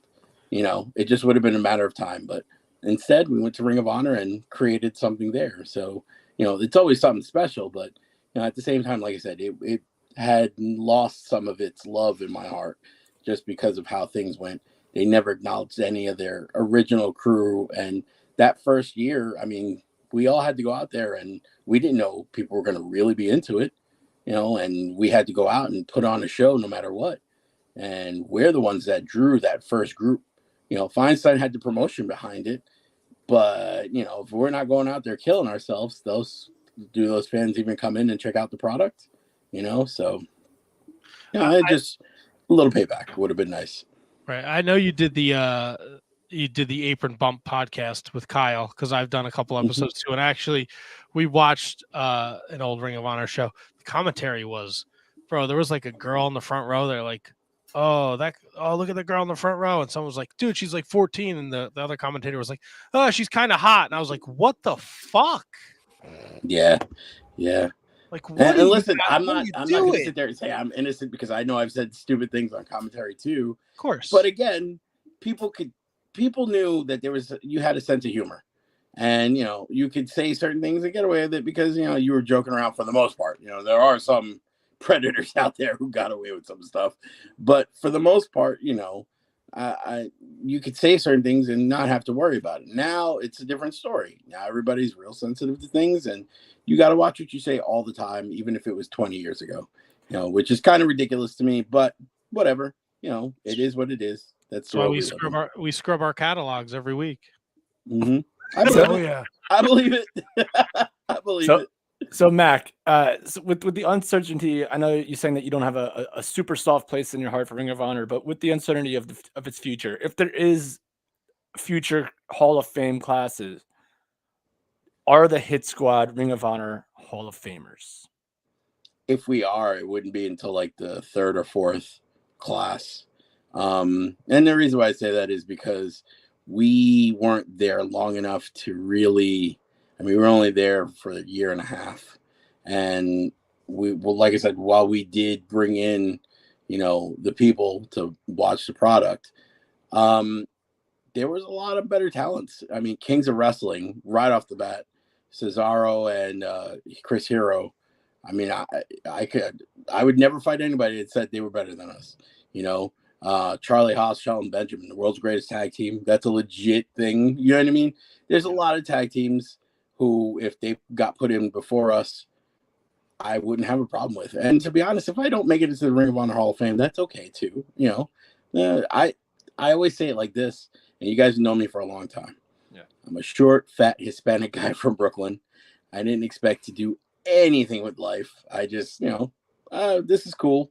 But then somehow, miraculously, I became a pro wrestler, and I was able to travel the world, make a lot of good friends, make some money, and have a really good time doing a lot of things that nobody ever thought I would, and I know I didn't think I'd do, 95% of the things that I've done. So I'm grateful for anything that happens. And, like I said, if it happens, it happens. If it doesn't, I'm not going to cry about it because it's not something that's in my mind. Like, oh, I got to be in the Ring of Honor Hall of Fame.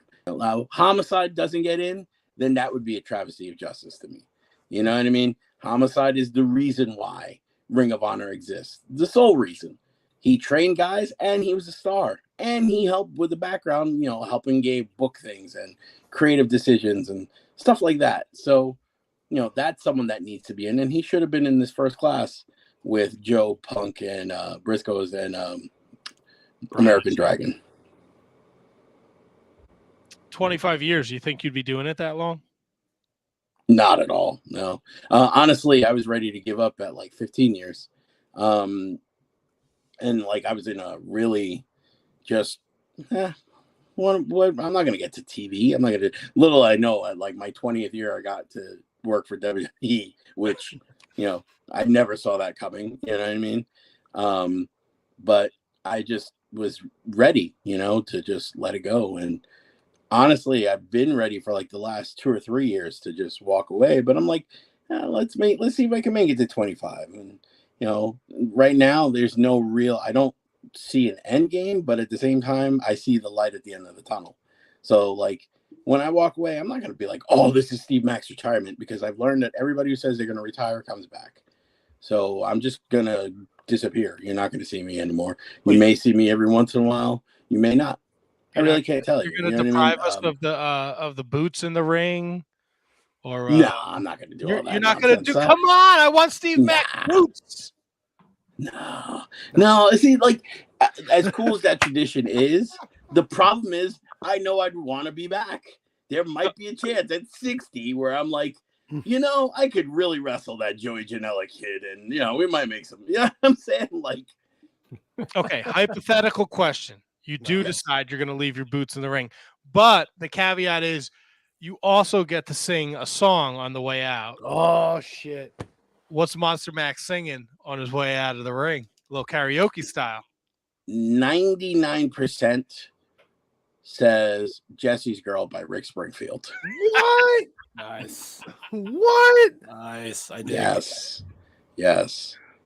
But then there's a part of me that's like, but I could do Journey, Don't Stop Believing, and everyone will join me. Ah, yes. You know what I'm saying? So, like, you got to weigh it out. Do I want to sing it by myself and lead the group, or do I want to sing with the group? I think enough people. It really depends on the mood. What's that? No, I think enough people know Jesse's Girl. Nah, they know the chorus. Yeah, but everyone knows Don't Stop Believing. So sure, but it'd be cool if you could sing like the verse and then you put it out for the chorus. You hold the mic out and everyone sings Jesse's Girl. So I don't think the gap is that far off between the two songs.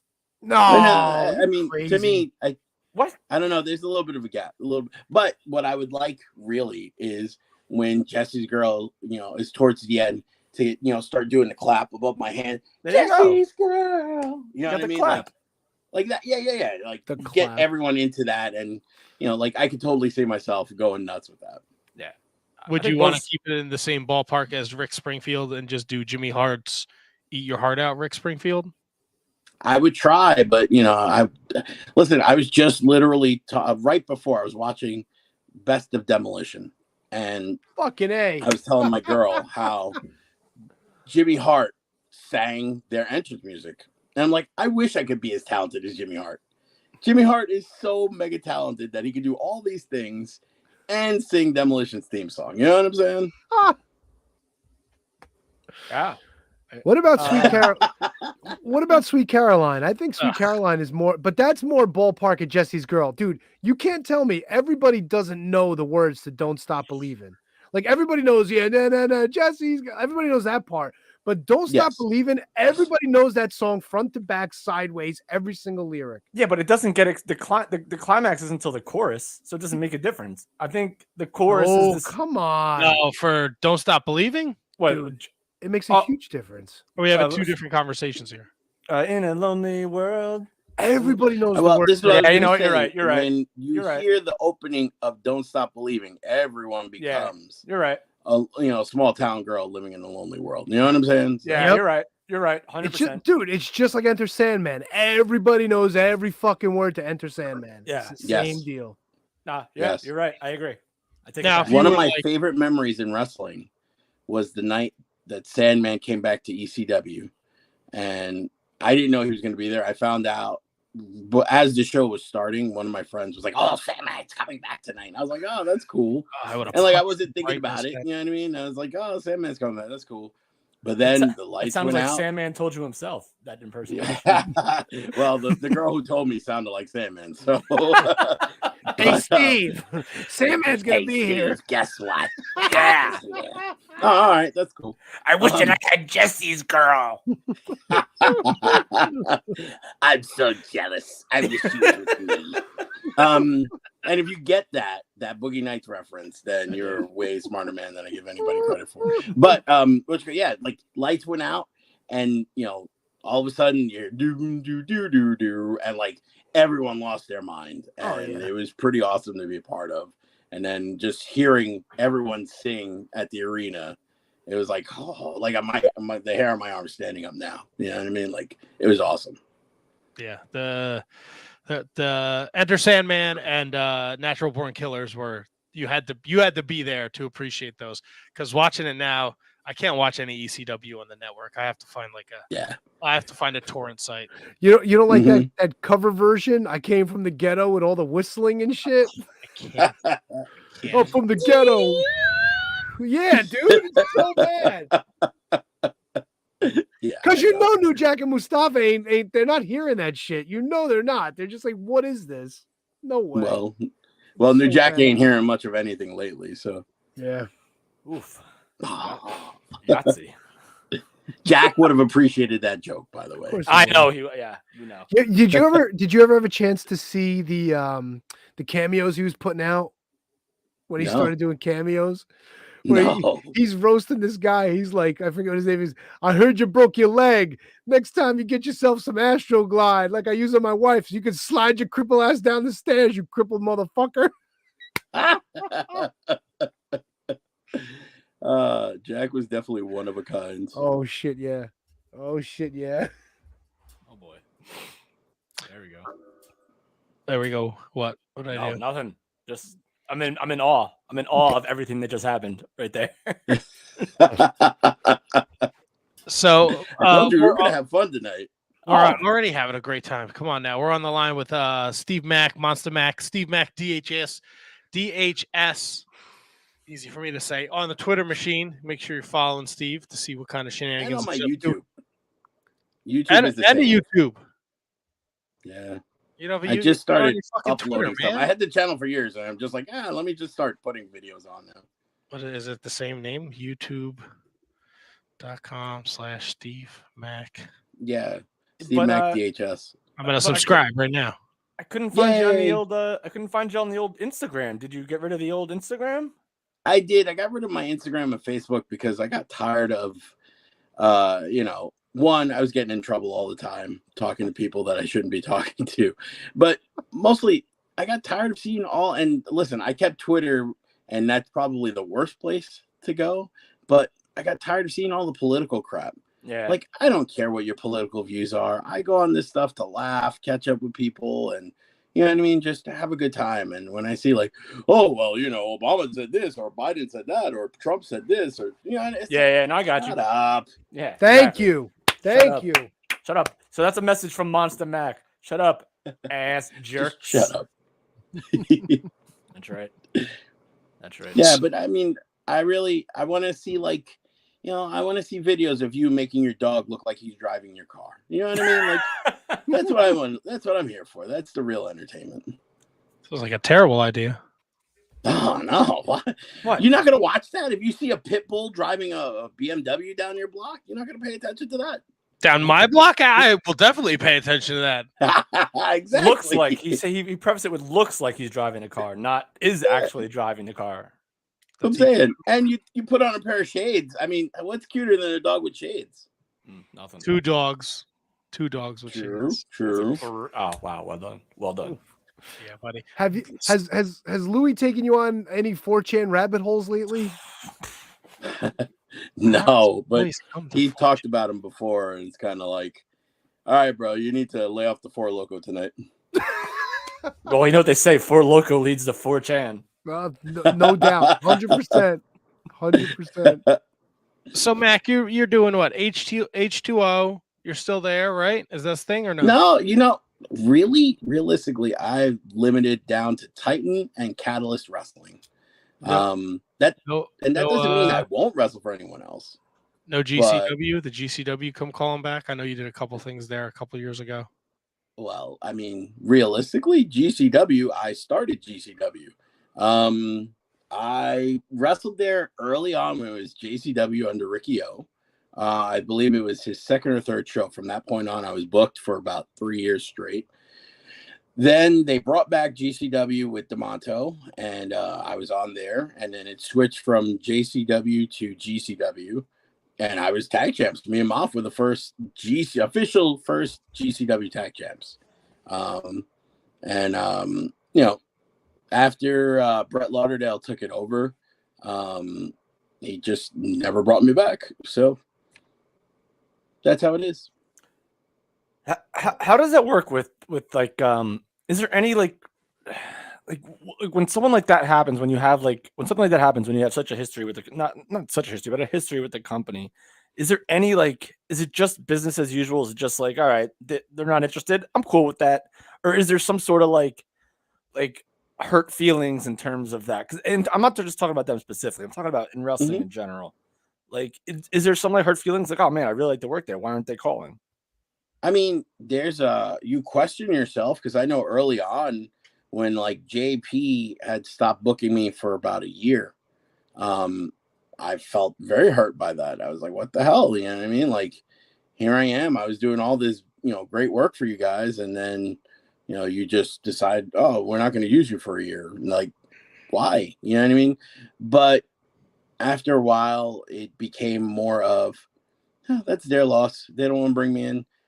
The crazy thing is, I could go into that locker room, and a good chunk of that locker room knows who I am, and they'll come up to me and ask me for advice or whatever it is, talk to me. And the owner, he'll even come up to me and he'll talk to me and say what's up. You know what I mean? And then after that, that's it. So you just okay, whatever. They don't want to use me. They don't want to use me. What can I do? Yeah. I'm at a point where if I was, let's say I was 10 years into this, and that was happening, then you got to fight to get on. Then you got to make, a point. I got to get booked, but 25 years, if you want to use me, you ask me. If you don't want to use me, you don't use me. That's fine. Yeah. I'll stay home and play Xbox and enjoy time with my daughter. And you know what I mean? I'm good to go, but it's gotten to a point where every once in a while they'll say something and I'll be like, no, that was me first. Sorry, you forgot about that. You know what I mean? I'll remind them. You get your little digs in here and there, but for the most part, just let them be and let them, they're doing well, can't hate on them. Oh, for sure. You know? And you said you're at Titan and Catalyst now, mainly? Yeah. So Titan, I was their champ, their first champ for the last year. They've been around. They just celebrated their 2nd-year anniversary. And then with Catalyst, I literally got called the week of, and I ended up becoming their tag team champs on the last show with Black Cheese. Oh, So, nice. 25 years, and I'm still winning tag belts. Yeah, man. That's it. Tag team specialist ain't a bad thing. Yep. Yep. Is this just circus clown Johnny Moran? Is he the guy that beat you for the title? Yes, he is. Guy. He looks like a circus clown. So, the one thing that, like, and it's funny that, like, the reason why I was watching old WWF stuff was because I was watching Hogan and Macho Man from WrestleMania 4 to WrestleMania 5. Nice. And, you know, that's like what everybody says is the greatest storyline in wrestling history, because they had a whole year to plant the seeds and to watch it grow and then pick the fruit when the time was right. You know, and then after that tree sprouted, they were still, you know, they did SummerSlam and they did all the no holds barred stuff and whatever after, right? With indie wrestling, you're lucky now if you get 2 months to set up an angle and execute.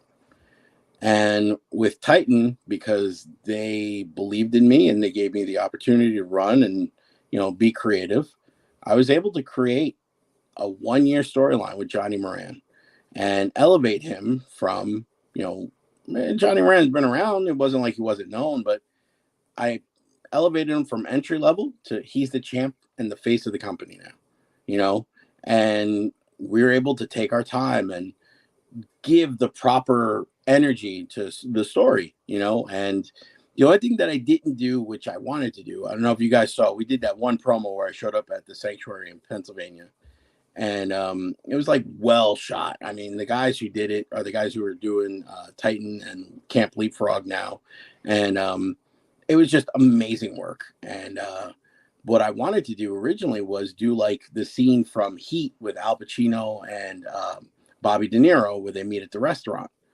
And I wanted to, you know, get this whole movie scene with Johnny Moran where we're confronting each other and we're setting up what we're going to do for our final match. But we just couldn't get it worked out. But we got a chance to do it at the school and it looked amazing. You know, props to, you know, Sanctuary and my good old friend, Supremely Great. He's the one running that place over in Hazleton, Pennsylvania. And Alex Watt and his camera crew, because those guys were the ones who filmed and edited everything. And, you know, it's, if you haven't seen it, I'll send it to you guys. It's amazing work. You know, a lot of people have told me it's a 10-minute promo. And a lot of people said they wanted more, you know, and, you know, anything more than 30 seconds is a lot nowadays. Yeah. But, you know, for 10 minutes, they were just, everyone's hooked on it. And you want to see where this road takes us. And like I said, we were able to, you know, take everyone on a ride for an indie company. You know what I mean? No one knows if any indie is going to be open next month, let alone a year. But we were able to work some magic and have some fun with it, you know? Completely not off topic, but it's kind of in the ballpark. I'm looking it up now. Is there a reason we never got to see King Macho Man challenge Hogan on TV for the title? Am I forgetting that? You know, I never. It looked like they worked a bunch of house shows together, but I don't think we ever got it on like TV. Wasn't Macho King versus Hogan at Saturday night's main event, and with Buster Douglas as the referee? Was that a title? Yeah. Was he king at that point? I think he was. Yeah, I he think was so Macho too. King. Because I remember the picture of him with the scepter and like the purple robe and stuff with Hogan. We're right in that. We're right in that Zeus era. Well, Savage went from what? Yeah, from Jim Duggan to was it the whole thing with Zeus? It was Haku. It was Duggan, Savage, and I think it kind of left. I think the King title left with Savage. I think. Yeah, because when Savage fought Warrior at Mania, he was the king still, and then he had to retire. Yeah. So then the crown just kind of went away. I think that we got Macho King versus Hogan on Saturday night's main event with Buster Douglas as the referee. I think it was the main event. Yes. That's right. It was a primetime deal. February 23rd, 1990. Yeah, I guess he was. Why can't wrestling be great like that now? Oh God, I see. This is what Mac. Like this is what bothers me. Like I don't like. I love all that stuff. I love it. Like so. Like part of me feels like it'll never be great. But then like that. But then I'm thinking to myself, am I just getting older and I just don't give a shit about stuff today, or is it like, is it really that? Was it really that great? Like I always question myself, but it really was pretty great. Yeah, I mean, but not everything was great back then. But there were certain things that were just. But you know what it is? Everybody had time to learn and perfect their craft. It wasn't like they were just being thrown onto TV and then they had to memorize lines and become a character that isn't natural to them. Now that's what's going on with all these kids. Nobody's themselves. So, they don't have time to invest because, I got to do what the boss is telling me what to do. Screw the boss. You know what I mean? Yeah. That's why, like, when you see, like, a broken Matt Hardy, that's his own deal. So you're into it, but it's hard, too, because a lot of these kids really don't understand what wrestling is about. Wrestling's about telling a story no matter what. Ultimately, that's all it is. That's how it got started. That's what it'll be. And I think a lot of people, oh, no, it's about, I got to do this move or that move. And, they forget that, that it's really about the story and making sure that people come and want to invest. That's really what you got to do. You got to get people to invest. If you could do that, then they're watching. But if you can't get them to invest, it's a one-time deal and I'm out. You know what I mean? So we were chatting just before you joined us about what's going to happen at WrestleMania this year. And I know that Matt just doesn't watch WWE anymore. He's just not into it. I'm in a different boat. Like I'll watch things if they're interesting. I'll check out the pay-per-views because by and large, like the stories haven't really been great, but most of the time the pay-per-view matches are really good or great. But I am 100% sold all in on the Brock Lesnar Roman Reigns stuff. Where do you stand with WWE right now? And have you been following that story? Do you have any take on that story? Honestly, I don't watch WWE like I used to. Fair enough. But I have been paying attention to the Roman Reigns storyline. Yeah. Roman Reigns in general has just been, that's on a whole different level than anything else they're presenting other than Brock Lesnar. Yeah. So I have been watching that, and I appreciate that Brock Lesnar is becoming his own character rather than the machine that he's been all these years. He's having fun, and you can tell, Roman Reigns is just like, I don't know. There's nothing you can really compare him to. Maybe The Rock, you know what I mean? As far as like where he's at with entertaining and storytelling, The other thing that I pay attention to is, what's been going on with Bianca Belair and like Becky Lynch. And the reason why is because I'm such a Bianca Belair fan now. When she was in NXT, I felt like they were giving her too much too soon. Yeah. But once she got brought up to the main roster, she's been showing like she's just an amazing athlete. I don't care who you are. It's really hard with help and everything to press slam someone and hold them over your head with one hand. And she does it with ease. She does all these great things that guys can't do. And I feel like they're kind of just like taking her for granted. And, they really need to invest. And, she's got a great story. Everybody loves a wrestler with a great background story. And she's got a great one. And, hopefully they do right by her, making up for the SummerSlam loss. You see, which I think that's what's going to happen anyway. You know what I mean? But I feel like between her, Becky, Charlotte's always a beast. They always have their women. Even with Naomi, I feel like Naomi is so undervalued. She's so good and such a great wrestler. What do they do with her? Nothing. It's hard. You know what I mean? When you see people that you want to, like even with all the releases that they just had, like, listen, it's a business. People are going to get released. AEW is about to release a whole bunch of people. You know what I mean? People are going to start saying that Tony Khan's a jerk and he's can't believe it. No, it's a business. You put the right chess pieces in to make money for yourself. We're not doing this for the fans. You know what I mean? Yeah. Doing this for our money if you're a promoter or a booker, you know? That's the difference between the wrestlers and the bookers. I agree with you a lot with Naomi. I love the Feel the Glow gimmick when she comes out and she's dancing and then she hits the ring and she's all business. I love that stuff. Mm-hmm. Bianca Belair, somebody actually laid it out quite well to me 2 weeks ago where, yeah, she kind of got screwed by Becky Lynch and everybody was disappointed, but she's earned her way back to that rematch that she never got. And I mean, look, to me, it's not Hogan Macho Man level storytelling, but that's a story. Like, she worked her way back. She's got her WrestleMania moment again. You know what I'm saying? So that's, to me, a pretty big deal. But the other thing I do want to bring up, and I know as an old school wrestling fan that you're probably going to like this. And I came up with this a while ago on the show. Bro, somebody's got to heel and fucking cut that big old fucking tail of hers off her head. Could you imagine the heat somebody would get if they cut that thing off of her? Oof. I'm sure she would thank them because I'm pretty sure that she steps on it 20 times a match. It's heavy as hell. You know what I mean? Yeah, but that would be like over the top. Oh, now you got some shit coming your way. I can't wait till they decide to do that. I can't wait. They got to do it right. But if they do that shit right, forget it. I'd be all about that too. I'd be all about that. I'm back. Sorry, I had to take a leak and I had to grab an adult beverage. There you go. It's all good. Actually, I was going to say, if you think back to WrestleMania last year, the two things that stand out to me is when she whipped Sasha with her hair on the stomach and that crack of the whip, which was ridiculous. Like, the whole house exploded when that happened. Yep.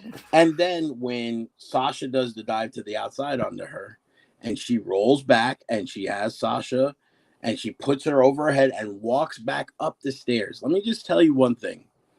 It is almost impossible to have someone on your shoulder in a safe position, let alone pressed overhead and walk up those stairs, because those stairs are moving and you really it's hard to get a good balance. And the person that's up there has to work with you. They have to balance themselves. Yep. So the fact that she could do that, she's just an amazing athlete, you know, and I wish that the WWE understood what they had, you know. She doesn't even realize what she has. You know, she's such a great athlete and artist. Hopefully she gets a chance to create more than be, you know, used for whatever storyline. I hope she gets to create, you know, and we'll see. You know, it's just a matter of what's going on with the WWE. You know, and she had great moments last year, winning the Royal Rumble, going to WrestleMania. It just stinks that she happened to be the foil for literally the most over performer in Becky Lynch that we've seen with that kind of attitude since. I know I'm making a leap here and you guys are probably going to cringe, but a lot of people compared Becky Lynch to Stone Cold Steve Austin. She was that. No, it's true. It's there. I don't think it's far off at all. Okay. She was that popular. And she had been out for a long time. It stinks. I think if anyone was in that position, it would have happened the exact same way. I think. Now, granted, with the 30-second squash, no, of course we wouldn't. That's the worst. But I really do feel like that Sasha will get her redemption song. Not Sasha, I'm sorry.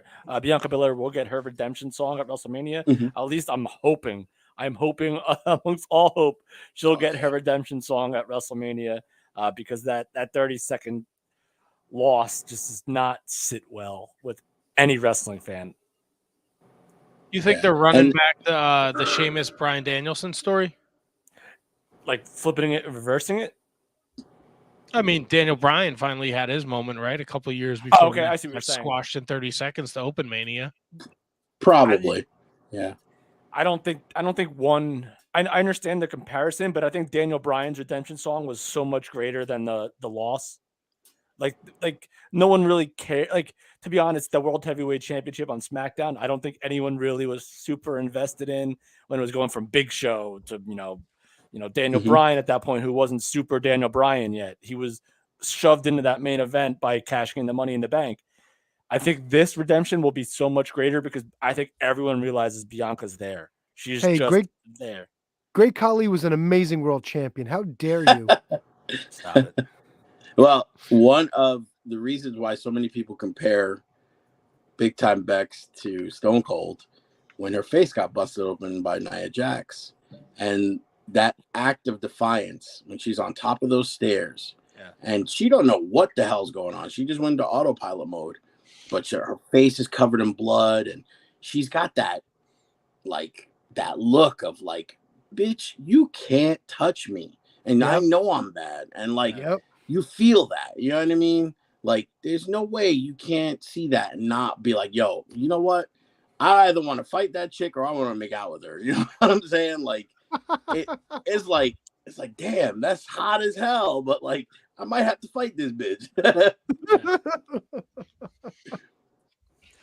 Yeah, 100%. We were, and if you guys covered this when I got up, I'm sorry, but we were talking WrestleMania, Steve, before you joined us, and I have not watched a WrestleMania since 30, all the way through. Like, I just can't. I just don't care anymore. Like, I get more excited. I'm more excited for the New Japan Cup right now, and it's full of fucking not great stuff. But I'm more excited for that than I am for the WWE. And we're kind of running down the speculation for WrestleMania and this Vince McMahon, Pat McAfee thing, and Johnny Knoxville and Sami Zayn and Logan Paul. And I just don't give a shit. Wait, were you going to call him Jackie Knoxville? Maybe, perhaps. Might as well be, though. Trust me, I get it. I get it because what wrestling is there, and again, it goes, it might look like hypocritical because what I said before is all about telling a story, but they're not telling a story. If you're bringing in these guys to tell a story, then that's different. But what's the story? There is none. Like, realistically, Johnny Knoxville is a guy. I love Jackass. I watched this movie and I was dying laughing like if I was 20 years old sitting on Mod Trom's couch at Staten Island. You know what I'm saying? Like, I was dying. Love the movie. But realistically, these are just a bunch of grown-ass teenagers who are famous for getting their head smashed. There's no, there's no compelling thing to watch them other than it's a car wreck, So Sami Zayn is going to kick his head off. Oh, big deal. Did he really hurt anybody that we care about? No, it's Johnny Knoxville. You know what I mean? Paul, the only reason why people use him is because they want to see him get his ass whipped. Because he's a cocky, confident, tough talk. And he backs it up so far. But other than that, what's he famous for? He has an Instagram account. Who cares? He does nothing. But they, for whatever reason, they've forsaken their fans and they want to get the numbers. They want to get the mass, and sometimes, when you do that, I could totally understand why you're not watching any of this stuff. Like I said, I don't watch as much as I used to. I used to watch everything, but it's so hard now. There's so much crap I don't care about. And the crazy part is a lot of it's my friends. And I'm like, damn, I want to watch AJ Styles. AJ's a cool ass dude outside the ring, in the ring. What's he doing? I got excited that he called out HBK at Royal Rumble, but all right, let's say he does wrestle HBK at WrestleMania. Is that going to be any good? You know what I mean? Austin might be coming back with Kevin Owens. Do we really want to see Austin just run in, squash Owens, and that's it? Because that's all that's going to happen. It's the same reason why I don't want to see Goldberg, and I don't want to see. I just look. I don't know. It's just not. I can't believe that we've been doing this for 10 years. And if you told us 10 years ago that we could go do a 3-hour show and not talk one bit of WWE, I would have told you you're full of shit. But now it's just not. It's missing the mark for me. Everything. Yep. And and anything that is worth checking out, I can just watch a 90-second clip on social media. Mm-hmm. You don't want to watch the SmackDown and the Raw and the fucking Level Up? I mean, could we get any fucking dumber? You don't want to watch any of these shows. Like, you can just watch the specials because they do such a great job of recapping them that you get caught up on the story in seconds. Yep. They're good. They're good with production. You can learn everything going into WrestleMania just by watching WrestleMania. Because before every match, you're getting at least an 8-minute recap of everything that's happened up to that point. You get the crib note versions of everything before the show even starts. Like, Sam Roberts is somebody that I got into wrestling. I gave him his first job. I love Sam. Sam is awesome. And like, you see more of Sam Roberts than you do of the storylines on some of the shows. You know what I mean? Yep. And like, good for Sam. I'm happy. I texted him yesterday. I was like, dude, I'm so proud of you. You are a good dude, and I know this is a great success story. But at the same time, Sam's not a wrestler. So why am I seeing more of Sam on my TV than I am some of the wrestlers? Right, like the buzz about Pat McAfee and the Vince McMahon is I don't know. And then like I'm looking at Twitter tonight, and like Ricochet's trending because apparently he's going to get a big push. Why has he not had a big push already? He's been successful everywhere else he's gone. None of it makes sense to me. You have, like we're talking about a WrestleMania, and you brought up AJ Styles, where he possibly might not even be on the show. And there's 2 days of WrestleMania. Are we going to get an Andre the Giant Battle Royal maybe that AJ can be in? I don't even know. Do they even book those things anymore? If AJ competes or wins in the Andre the Giant Battle Royal, somebody at WWE really needs to lose their job and someone else needs to be brought in. Yep. There's no reason why AJ, maybe Seth Rollins is the current Mr. WrestleMania, but AJ's right behind him. As far as AJ, he just signed another extension. Apparently, it's like Randy Orton kind of money too. So boy's making some bank. Yeah. I mean, it goes to show that they don't care about wrestling anymore. They just care about their numbers. They don't care about anything else. Yeah. If they care, they put a little extra effort. So, they got great talent there. But I think the ongoing story is that they're looking. It's been in the back of everybody's mind for a few years now. They brought in Nick Khan. Maybe Vince and family's getting out of the business. Maybe this becomes they definitely are. Property. So what is the reason? I just followed Matt's lead, and so I'm sorry if you guys talked about this. So there's talk about AJ Styles not being on WrestleMania. Isn't him and Edge like pretty much penciled in, or no? Oh, I have no idea. Is that a thing? It's gotta be a thing. But even then, I would rather see Ricochet and AJ at WrestleMania. You're gonna tell me they're not gonna pull out all the stops to go nuts at WrestleMania? Those two. I mean, wouldn't Edge want to prove himself against AJ? Like, wasn't like Edge's shortlist? Edge's shortlist to come back, I think, was like AJ, Kevin Owens, and maybe a couple more names. And he already got Seth Rollins. He already got Randy. So I think the next logical step is easily AJ Edge. I mean, I don't know because like Matt, I don't really watch Monday nights. Sometimes on Fridays I'll catch it, but I don't think they're on Fridays, so it doesn't matter. It's not must-see TV anymore. Yeah. It used to be. Now it's not. And I see it whenever. And Edge came back too, and he's been having nothing but great matches since his return, He has, but I think with Edge, you need to put him in there with the younger guys. Like, if you put Edge with an Austin Theory, obviously he's going to elevate Austin Theory's profile, but he can show Austin Theory how to work so that Austin Theory can get with the next set of guys and have greater matches. You know what I mean? You got to that's why you bring in the vets to work in with the younger guys like that. Well, instead of having Austin Theory take selfies with Vince McMahon every week on Raw, they should be building a program with somebody outside the chairman. You know what I'm saying? If Vince McMahon wants you if Vince McMahon wants to be in a selfie with you, you work that till you can't work it no more. I'm sorry. I don't care how shitty it is. If Vince McMahon's involved in your program, you do it. Of course. Listen, I could tell you 2 stories of Vince McMahon. One firsthand and one secondhand that I got told. The first one is low key. One of the first times he ever worked behind the stage, behind the scenes at WWE. And he's walking. He's still, like his third year in the business, second year in the business. He's walking around. All of a sudden, he hears Brandon, and that's Loki's real name. He turned around and he saw Vince looking at him, saying Brandon, and he kind of was like, "Oh, what did I do?" Right? Turns out one of the production guys behind him, his name is Brandon. And he was like, "Oh, sigh of relief." But then when I worked for WWE in 2019, I was in Boston and I was doing the conga line with No Way Jose, and we're in the gorilla position getting ready, and we're out next. And I have this stupid blue wig on, and I look like an idiot. You know what I mean? But I'm like, I'm gonna get to go out in Boston. This is so cool, right? And all of a sudden, I look, and Bobby Lashley, because the segment was No Way Jose and Bobby Lashley. And it was when they were doing this stuff with Lana and Bobby. And all of a sudden, I look at Bobby, because I know Bobby for a couple of years.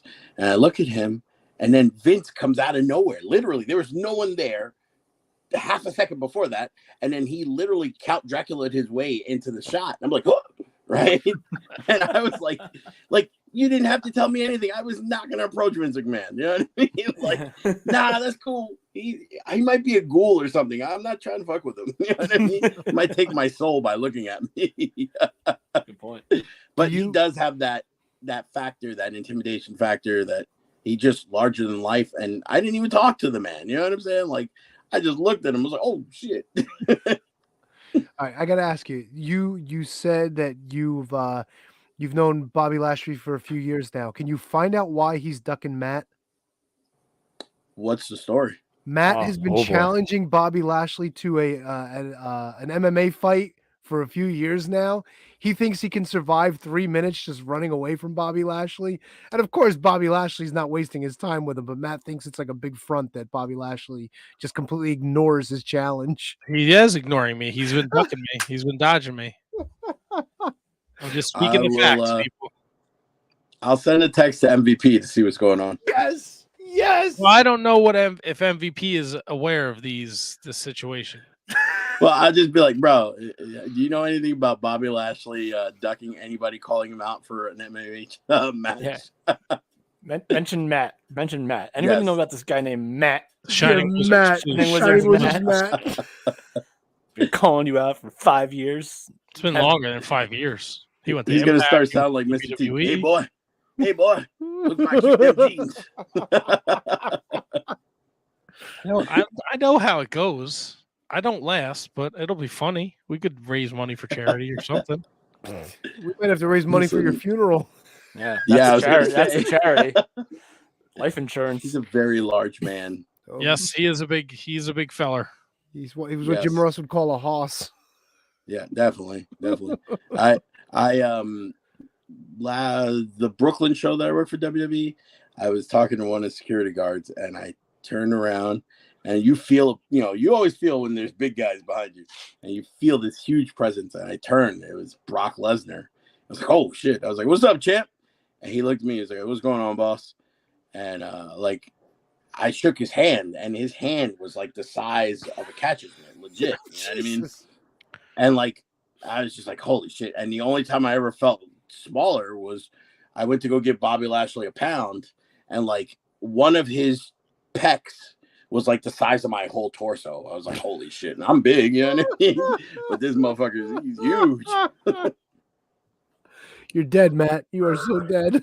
I mean, I think I knew that when I signed up for this, or when I started calling him out. I knew I'm not an idiot. Don't be fooled by my presentation. Matt's looking to go out in a blaze of glory.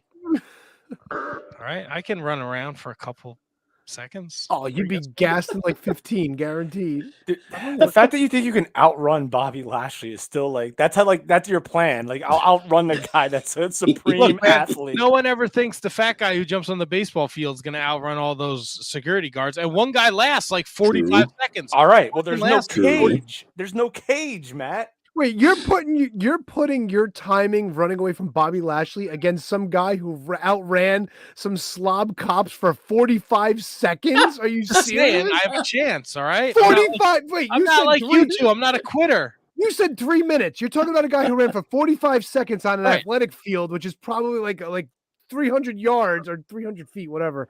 And you think you're gonna outrun him in a cage? Or Yeah, put some baby oil on. I got all the plan. Don't worry about baby oil. It's gonna be like catching the pig at the county fair. You right out of his hands. Okay. All right. Jesus. I got a That's plan. awesome. You can't catch me. The greased Everyone's up got a guy. plan until they get punched in the mouth. Yep. And then the Hey. plane goes out the window. I think we have to talk about the rules. All right, he can't punch me in the face. What? Hey, what? What do you think? Can he punch you in the dick? No. Dude, I want Bobby Was he- Lashley to squash your grapes. What's his Dabo? What's his nuts? Dabo K? No, Dabo grabs. All right, so Grab, what I'm gathering from this is this is gonna be Matt running around, and all Bobby can do is just bring him to the ground and like either hug him. and either choke, maybe German, maybe. No, this is Matt's fantasy. He wants a big black guy to get him down and hug on to not- him for a little while. No, Kate's right. Pure rules. Pure rules. All right, so he Stop. No. All right, that's fine, but he could still make you tap out in like 5 seconds when he finds you. Yeah. Yes. When he finds me, he's not gonna.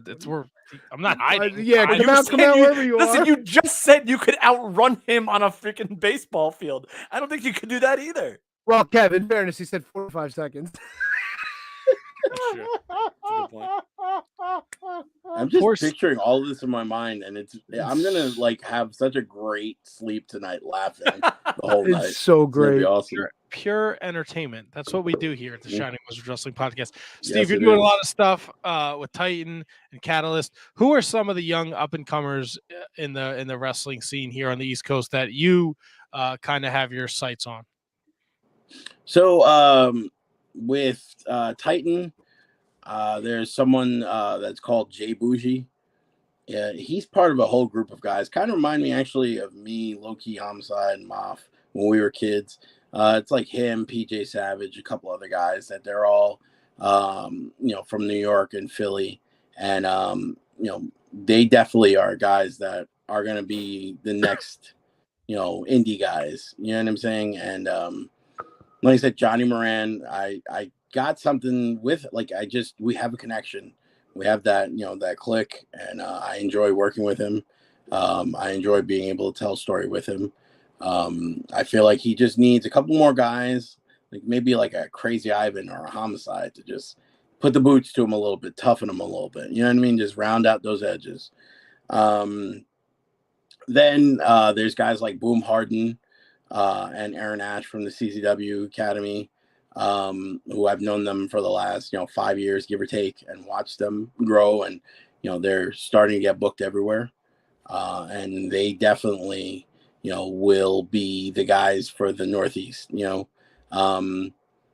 Outside of that, there's like the normal guys like the Colby Carinos and everybody else that's just around blowing up lately, who I see a lot of good things, but nothing's guaranteed. It's all about the choices that we make, and if we keep our nose to the ground or if we keep our heads in the sky. You know what I'm saying?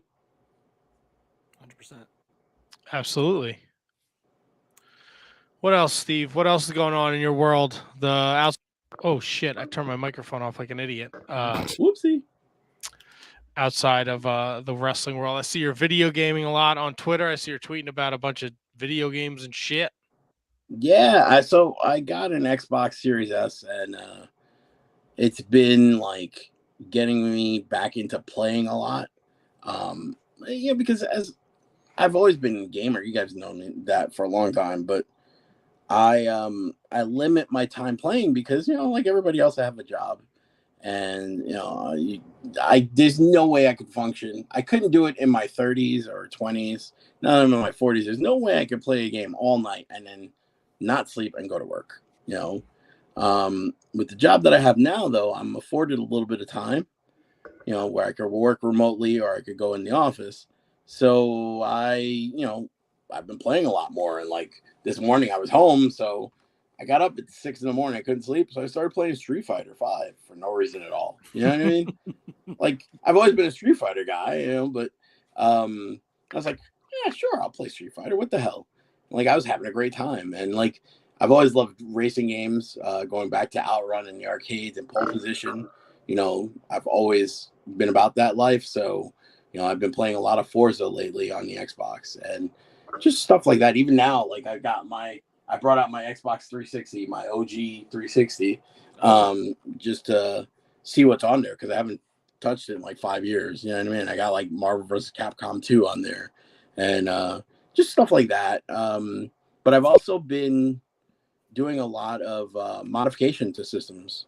So like, you know, adding more ROMs to them. Part of the reason why I got the Xbox Series S was because you can add a ton of stuff.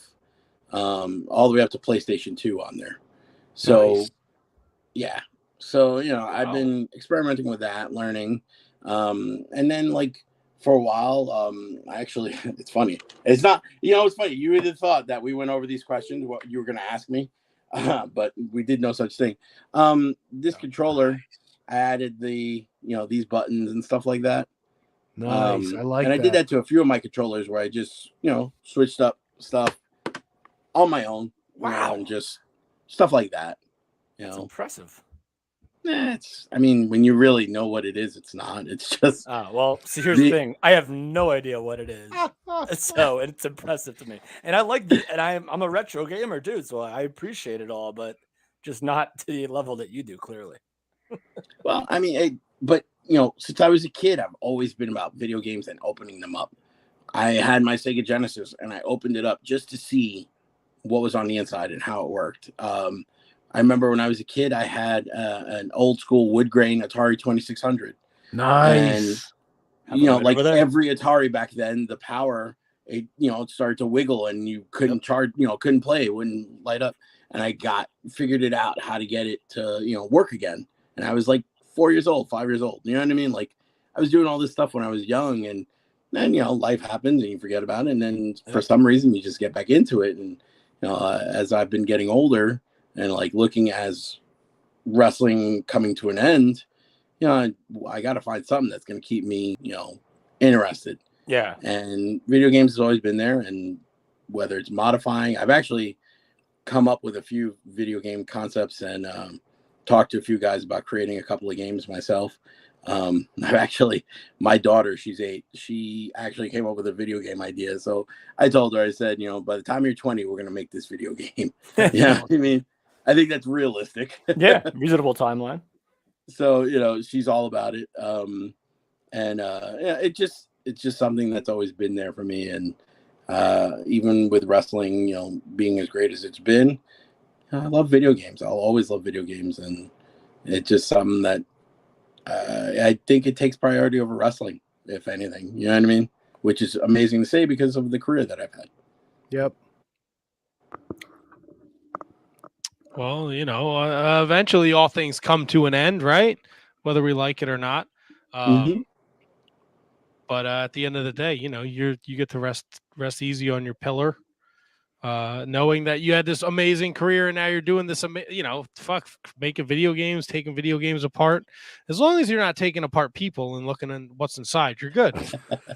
I mean, anything's possible. What's funny is I call my nickname for my daughter is Carcass, because like if there's an animal carcass anywhere near, she wants to investigate. Like she saw dead birds and stuff. She's like, "Oh, can I just look at the eye? It's popping out." Or like if I tell her, you know, I saw roadkill, and she's like, "Did you take a picture of it for me?" I'm like, "No, sicko." Well, was Danny Doring there too? Oh, boo. As long as she's not killing animals. No, she's not killing them. No, she loves animals. She's the sweetest thing. She might. But the funny thing is, my kid, you know, she's a burnout. She's like her father, you know. She finds humor in the weirdest things. And the other day we were talking, and now you guys are going to laugh because it's a kid thing, but like to me, it's like the most awesome thing. We were talking and she stops me and we're on FaceTime and she's like, "Dad, hold on one second." And she takes the phone and she goes over to her grandfather, my ex-father-in-law. She's like, "Grandpa, spell I cup. And my ex-father-in-law, he's like, I cup. He said, yes, spell I cup. And he's like, I see you.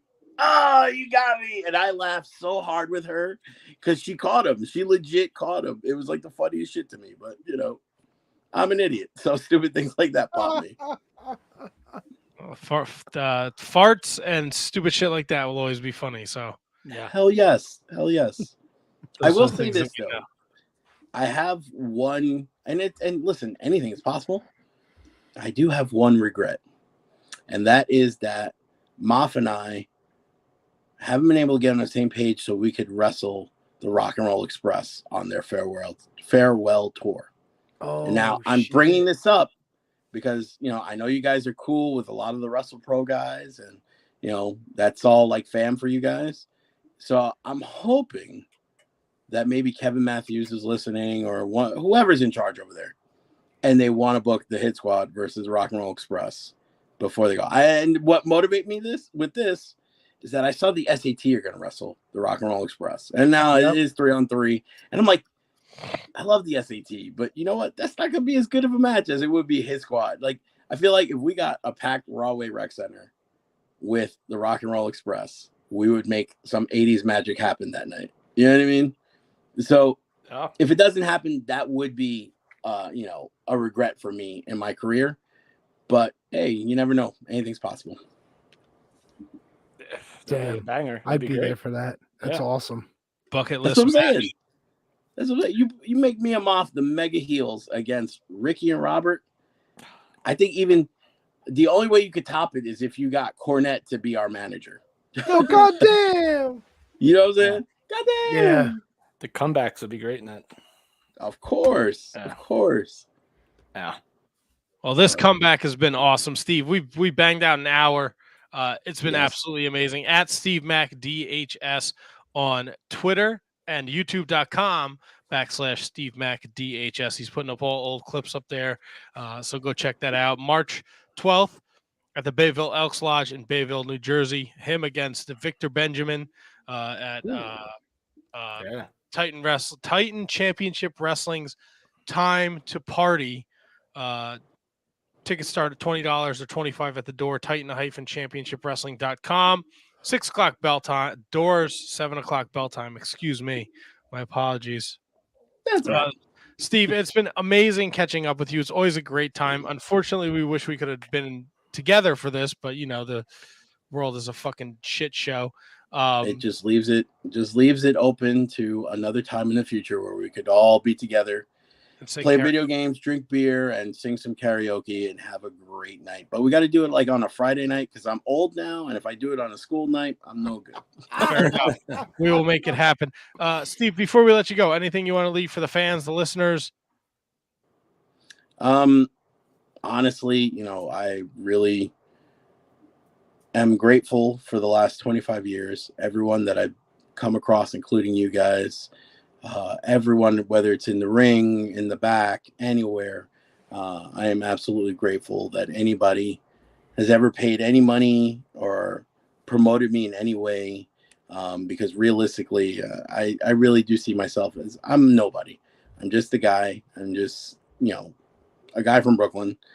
Really had no motivation to do anything. I wanted to play football. That didn't work out.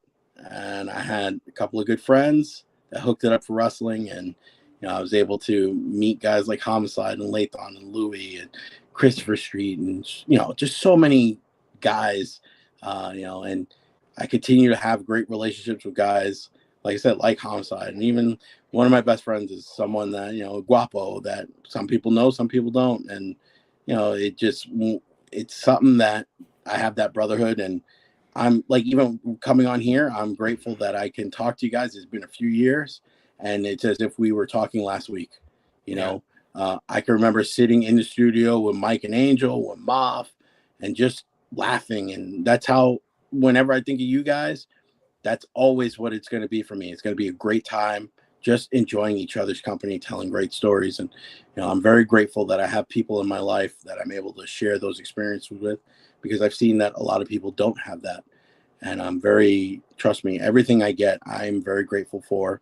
And I thank you all for supporting me. And even if you talk shit about me, you put my name out there, thank you very much, because without that, nobody knows about me. Nobody knows anything about me. And, it's really cool that I'll close it with this. My father and I did not have a great relationship. Growing up, I saw him as an ATM because he didn't care about me. I came back from Japan. I showed him videotapes and magazines that I was in, and he said, "Oh, this is all a waste of time. It's a hobby. You should quit it now. It's never going to get better," right? So from that point on, coming back from Japan, I was kind of bummed out, but I said, you know what? Something's going to happen. And at some point, somewhere along the way, I was able to show him online. Someone did a search and showed me that with his last name, I was the most famous Carrasquillo in the history of Earth at one point. There's another guy now. He's like a political reporter, Adrian. He probably has more followers than me. He's a cool dude. I follow him. But at that one point, I was able to show my dad, hey, look, go screw yourself, because I'm the most famous that has your last name, even though you don't want to support me. You don't want to do anything with me. And like, that might seem a little personal, but that's something that I'm proud of. You know what I mean? But that doesn't happen if you guys and everyone else who I've been around the last 25 years doesn't show me any love. So thank you very much. I'm very grateful and very appreciative to be friends with you guys. Well, you always get love from us, Steve. We're gonna get back to studio. We're gonna drink beers and watch shitty 80s wrestling and play video games and act like buffoons sooner than later. I promise you that. We need to have liquid Reese's peanut butter cups too. Fuck yeah. That's a callback. Yeah. Sounds like a terrible idea, and I am all in. All for it. I'm all for it. Again, I've been calling out Bobby Lashley for years. I don't really know what I'm doing half the time, but if it's entertaining, I'm in. Let's do it. Pay for the consequences tomorrow. That's all. That's like all. I said, I'll hit up MVP and see what's going on. Fuck yeah. Jesus Christ. Fuck yes. Love MVP. Too real for me. Steve, always a pleasure, my brother. We love you just as much as you love us. We got it all going on. And like Matt said, we're going to hook it up sooner rather than later, man. Always appreciate you. Thank you, guys. I love you. And by the way, congrats on 10 years. That's pretty awesome. Yeah. It's not bad, right? I guess we did something right. Yeah. Either that or we're just too stupid to quit, one or the other. Never. One day. Holy shit. Listen, what were we talking about before? We were talking about Journey, right? Don't stop believing. That's no, definitely not. There it is. Don't stop believing. Well, you could go separate ways. You can go wheel in the sky. Oh, really? Why you gotta be a dick? But there's so many different things. I hope MVP gets through to Bobby Lashley and he kicks the dog shit out of you. Yeah. And then that's what ends the podcast. And that's Bobby it. Lashley killed Matt. Bobby Lashley just killed that, and the podcast is over. Shining Wizards is over. It's Bobby done. Lashley killed you, bastard. This X will have two meanings. I wish that Beyond would put out their raw cuts for their shows, because when Matt Tremont would come out, you had to hear me and Moff, whenever we would commentate, sing Separate Ways at the top of our lungs, leading the whole crowd. Oh, can only imagine. Holy Awesome. shit. Yeah. Awesome stuff. Holy shit. Steve Mack DHS on the social medias. I just subscribed to the YouTube, by the way. So Thank you. we're bumping your numbers up there. Make sure everybody subscribes. Be well, Thank Steve. you very much. This has been amazing as always. Thank you. I'm gonna give Matt one of these when we get off the air. 2 in the pink, 1 in the stink. No, I'm giving him the 2 in the stink. Oh, I don't want nobody's fingers in me. Yes, you do. All right. Keep your fingers to yourself. Kevin gets so uncomfortable. Savages. Look, he's doing. Kevin wants to double jerk off. Yeah. Oh, is that what... You asshole. Little bukkake. Good for you, Kevin. Yeah. No. God bless, man. Let that freak He's fly so fly. progressive. That's not what that was. I was doing. I don't know what I was Kevin's doing. part of the Wasn't that. rainbow, folks. There's nothing wrong with that. No, yeah, not that there's anything wrong with that. All right, let's talk about. All right, so MLW. Oh God. Mac, again, thank you so much. It's an absolute pleasure. We'll talk soon, sir. Yes, sir. All right. Catch you guys later. Catch you on the flippity flop. That's it. That's what it is. Steve Monster Mack.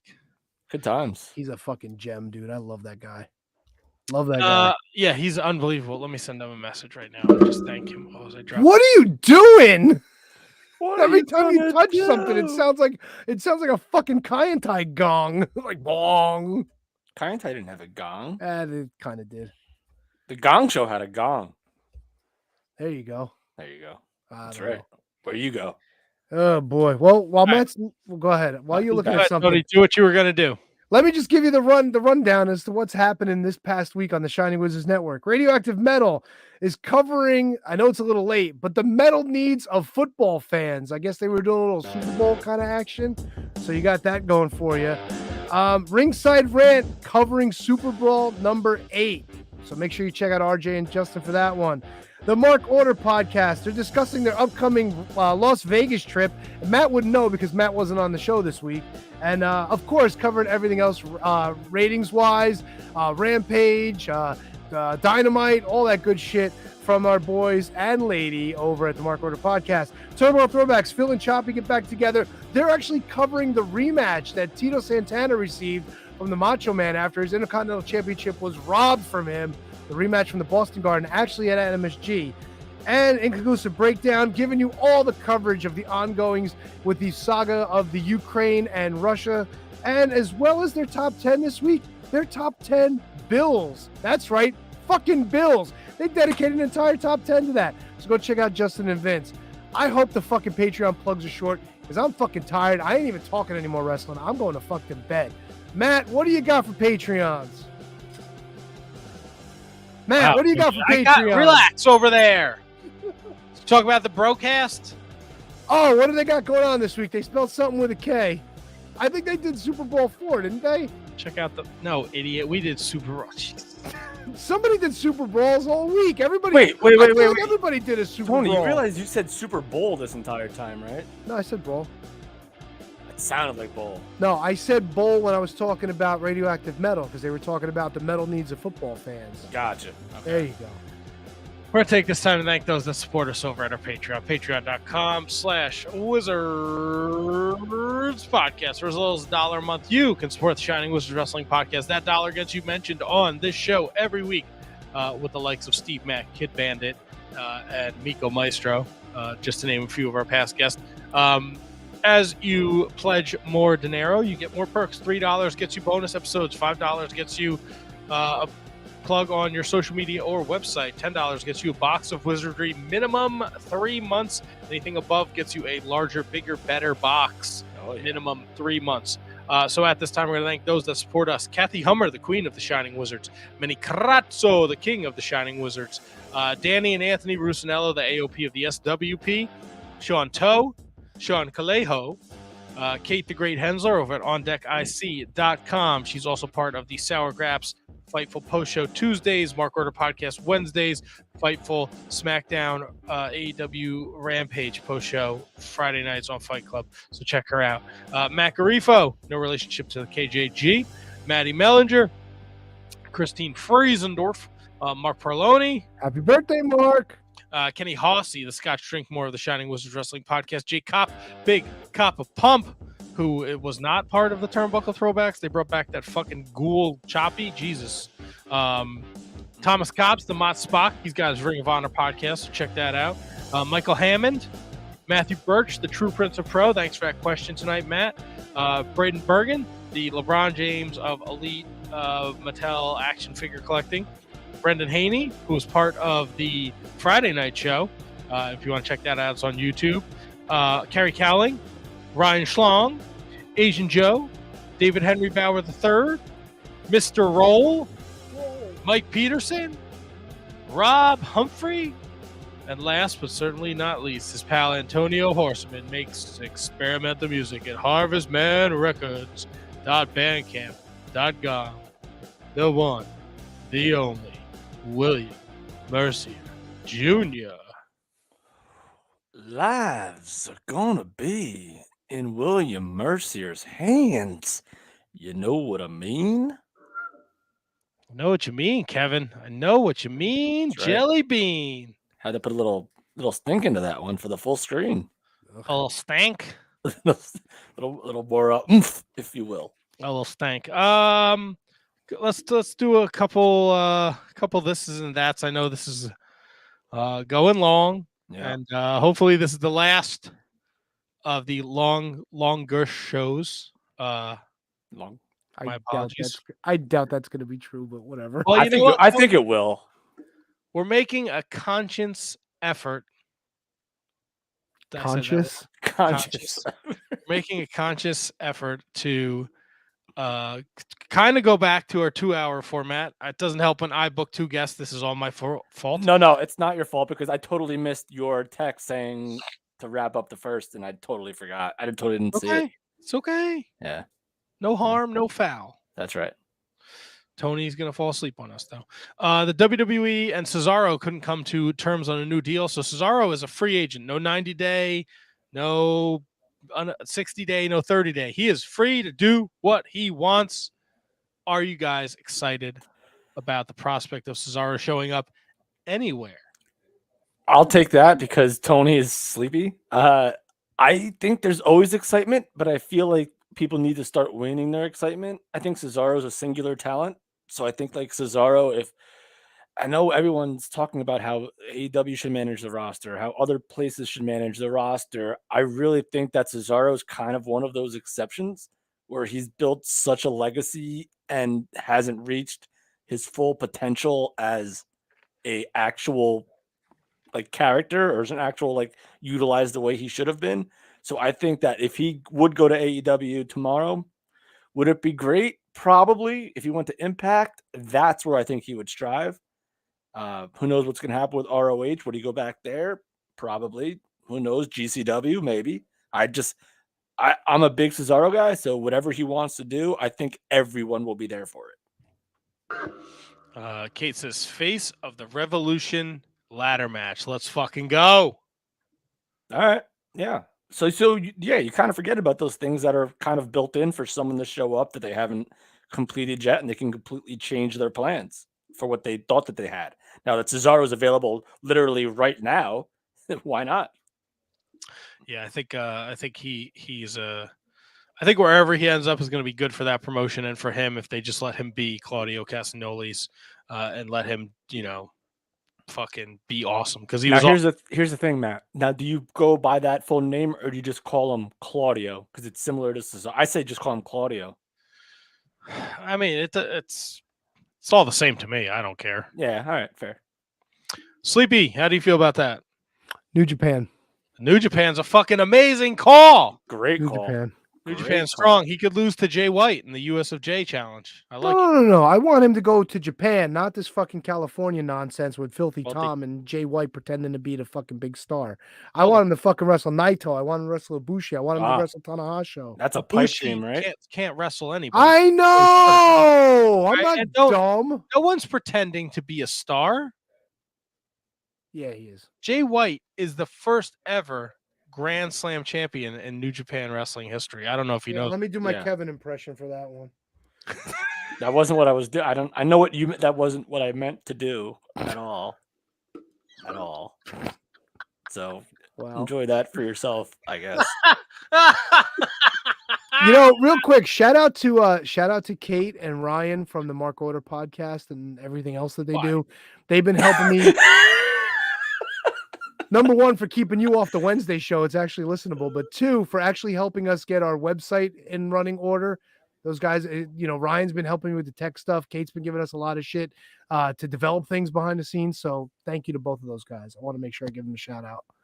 I was not on last week's show because I had to get up at 5:00 in the morning, like I have to do tomorrow for work. So then what are we still doing here? Good night, everybody. No, good night. It's not. It's not even 9:30 yet. At 9:30, Grandpa. And I couldn't do the post Dynamite show till 1:00 in the morning. What's wrong with you? Yeah. What was that?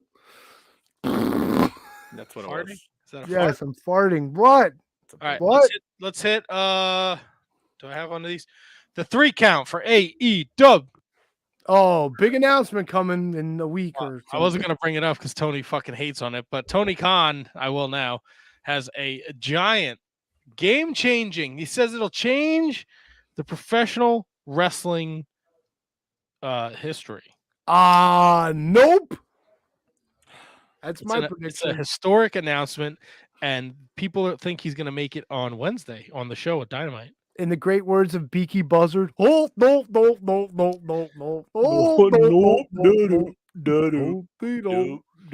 Every fucking week is in a major. You know what happens when you cry wolf too much? Nobody gives a shit anymore. Tony, I disagree. Well, you know, it's when did he cry wolf?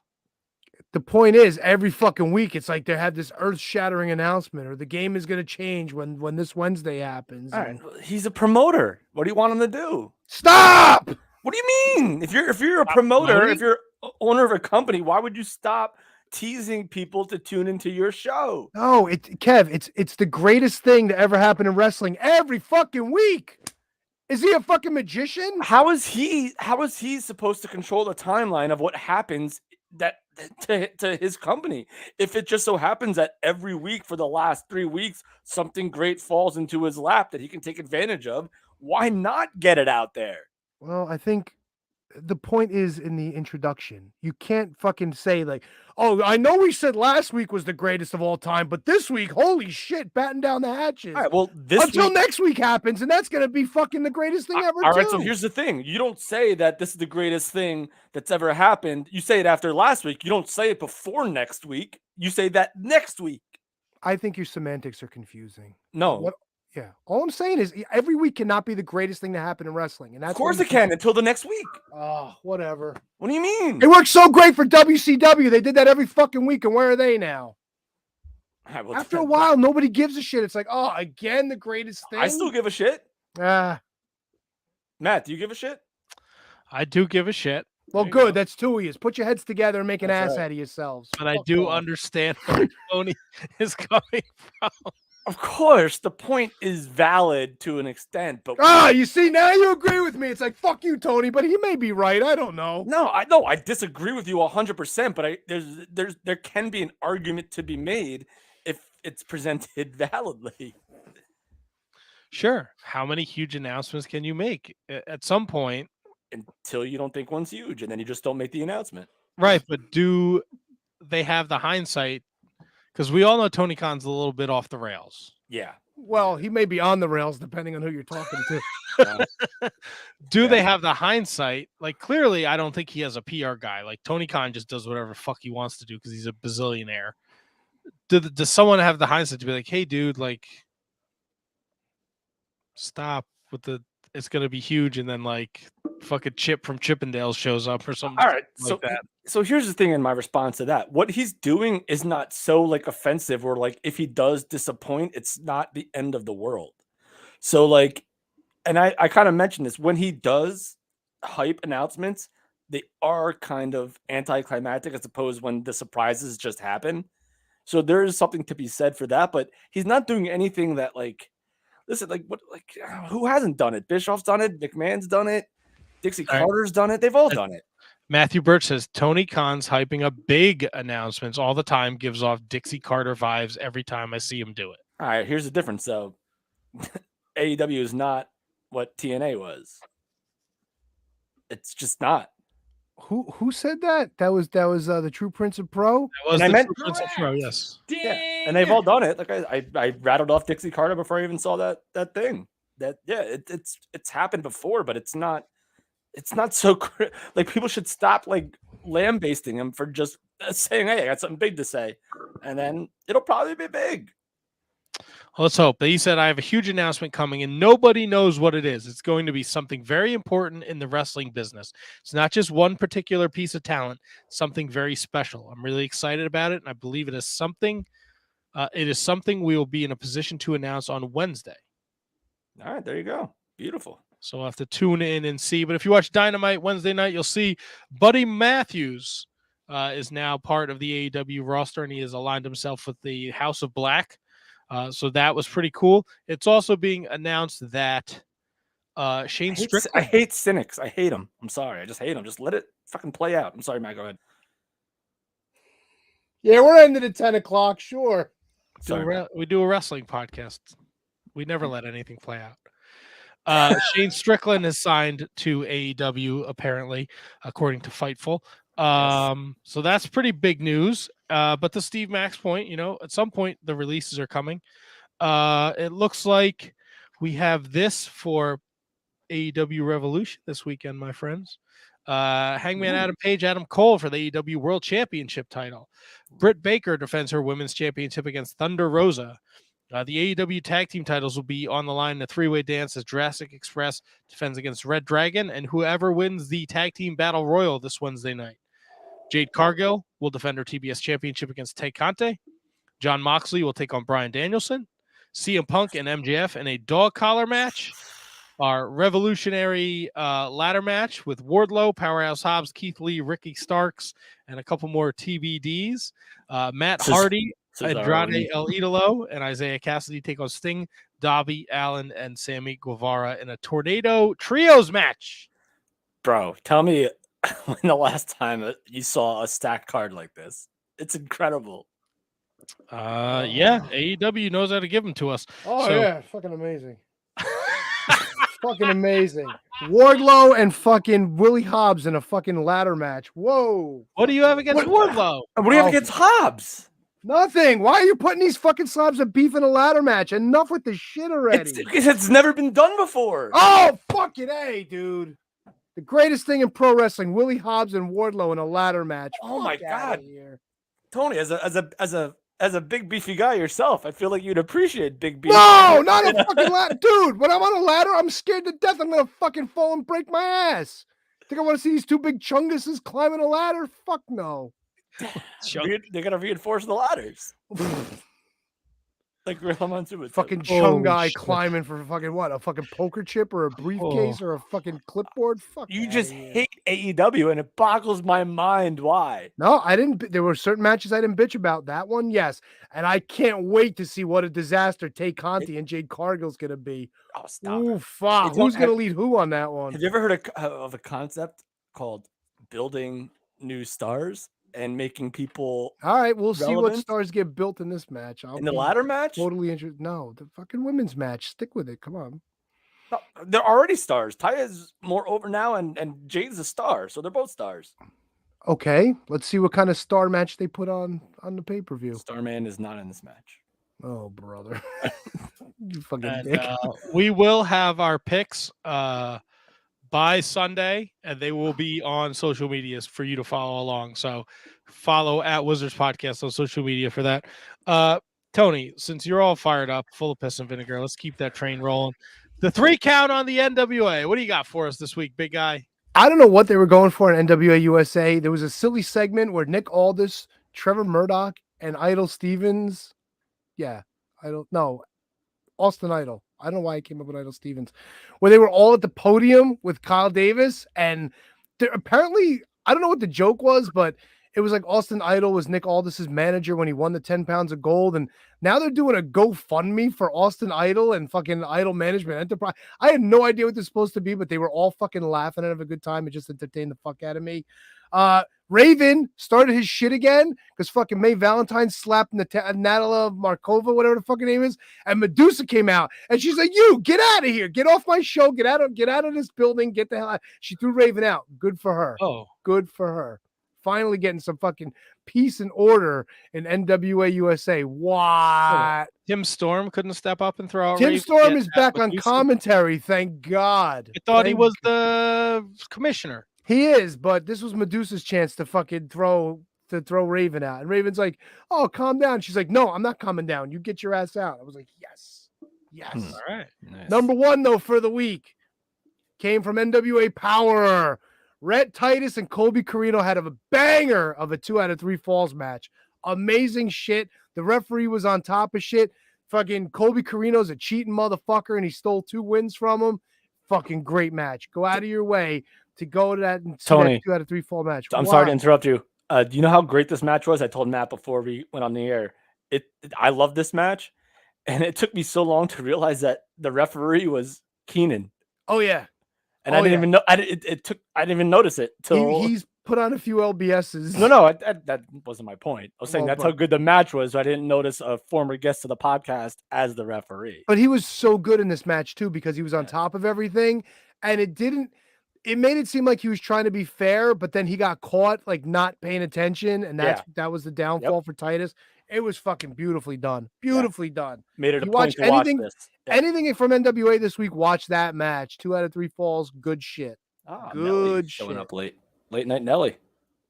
Matt, you want to go MLW? I know you're waiting to fucking chomp at the bit for MLW. You didn't have anything else from the NWA? No, that's it. That's the 3 count. All right. I'm just making sure, man. I didn't want to feel like you're rushing around. All right. Well, talk to us about the MLW. Oh, before we do that, I just want you to know, Violence is Forever and the Bad News Boys will be 2 of the play-in teams for this year's Crockett Cup tournament. Nice. Yep. What do you think of Violence is Forever being in there? I know you're fans of Dominic Carini and Kevin I don't Koo. really like Dominic Carini. I can do with Kevin Koo, but Dominic Carini I'm not a fan of. So it is what it is, right? Yep. Okay, so there was a lot of interesting shit on MLW this week, but I'm going to go to the fucking big points because this is the 3 count. We got Mads Kruger and Jacob Fatu. This was a fucking great match.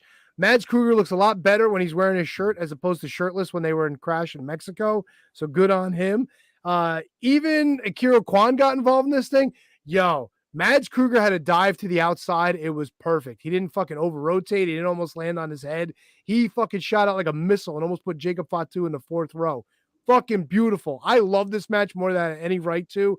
It was good times. Jacob Fatu, after all the hype, comes back, gets a fucking big win over Mads, takes out Kevin Koo. Good shit.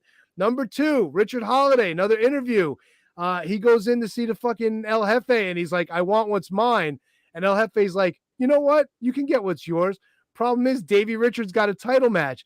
It'd be a shame if Davey Richards didn't make it to that title match. And that match supposedly happened this past weekend. No spoilers, but Richard Holiday maybe was going to take Davey Richards out of the title match and step up. Who knows? This fucking dynasty shit is some serious shit, man. But this is number 1, and this is Matt's favorite fucking thing in MLW history. There was a 6-man tag where St. Laurent introduced his new signee, who was like the fucking greatest thing since Andre the Giant. Kevin, Matt, we were introduced to all 3'0" of Micro Man. Holy shit. Let me tell you something right off the bat. This little motherfucker was over like fucking Rover with the crowd. People were eating this shit up. You know who wasn't eating it up? You know who was eating the pin? Fucking Gino Medino. Fucking took an ass kicking of the nth degree when he fucking laid down for fucking Micro Man. On top of that, Micro Man signs a multi-year deal with MLW. On top of that, fucking Gino Medina is pissed off and started beating people up at ringside. What the fuck are they doing with Gino Medina? Look, I get it. The guy was entertaining. Why are they throwing a contract at him? Where's this going to go? I don't fucking know. I'm not really giving a shit about it, but I do feel bad for Gino Medina because he had to put up with this bullshit. And that's your fucking MLW 3 count. Thoughts? Micro Man indeed. And I'm telling you, when I say he was over, he was over. People were losing their shit for him. Yeah, I don't know. I just don't know where it goes. Where does it go? Where does it go? I don't know. He's in a bunch of 6-man tag matches with Gino Medina. I have no idea. I feel so bad for Gino Medina, dude. It was fucking horrible. It was horrible. I was not a fan of it, but I'm not really a fan of what MLW is doing right now. So no, the holiday Hammerstone shit is pretty good. That's pretty good shit. I'm enjoying that storyline. All right. Yep. Type. So why wasn't that in your takeaways then? If you like it. It was a second takeaway. All right. That's right. I remember it very well. And I'm the tired one. No. Kevin, give us the 3 count on Impact. That's right. There you go. Break down the 4th wall. 3 count on Impact.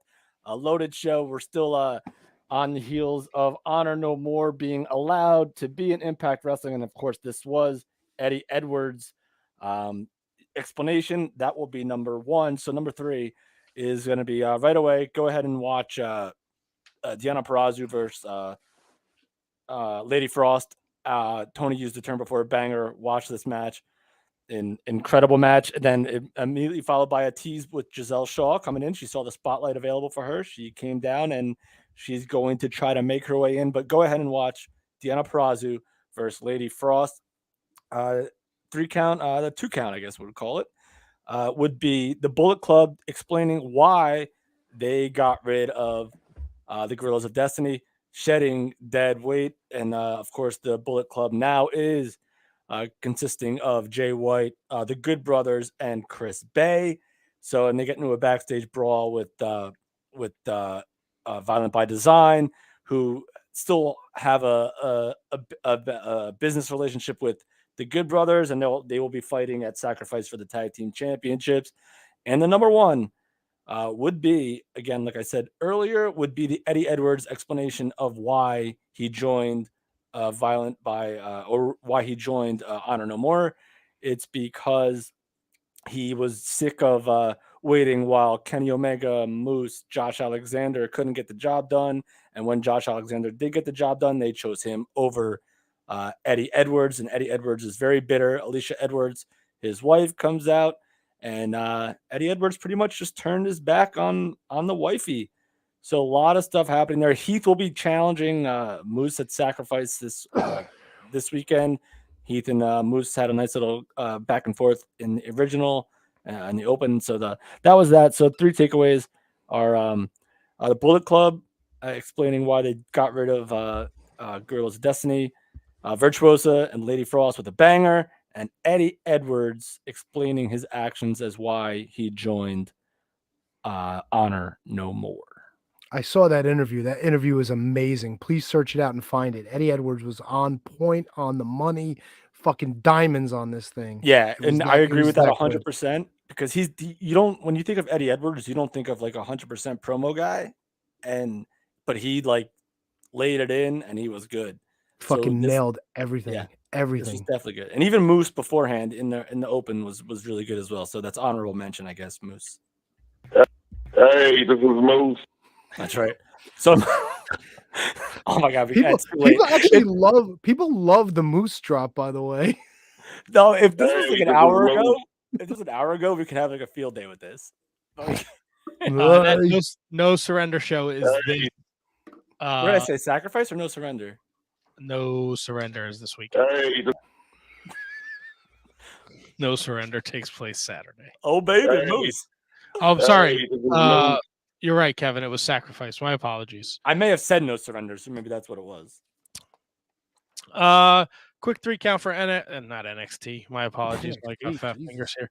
New Japan Pro Wrestling. Chris Dickinson is returning in April to the April 1st show. He will be taking on Minoru Suzuki, I believe. Also in the New Japan Cup, which is taking place this week. It starts Sunday night, Monday morning. No Kota Ibushi, no Hiroshi Tenzan.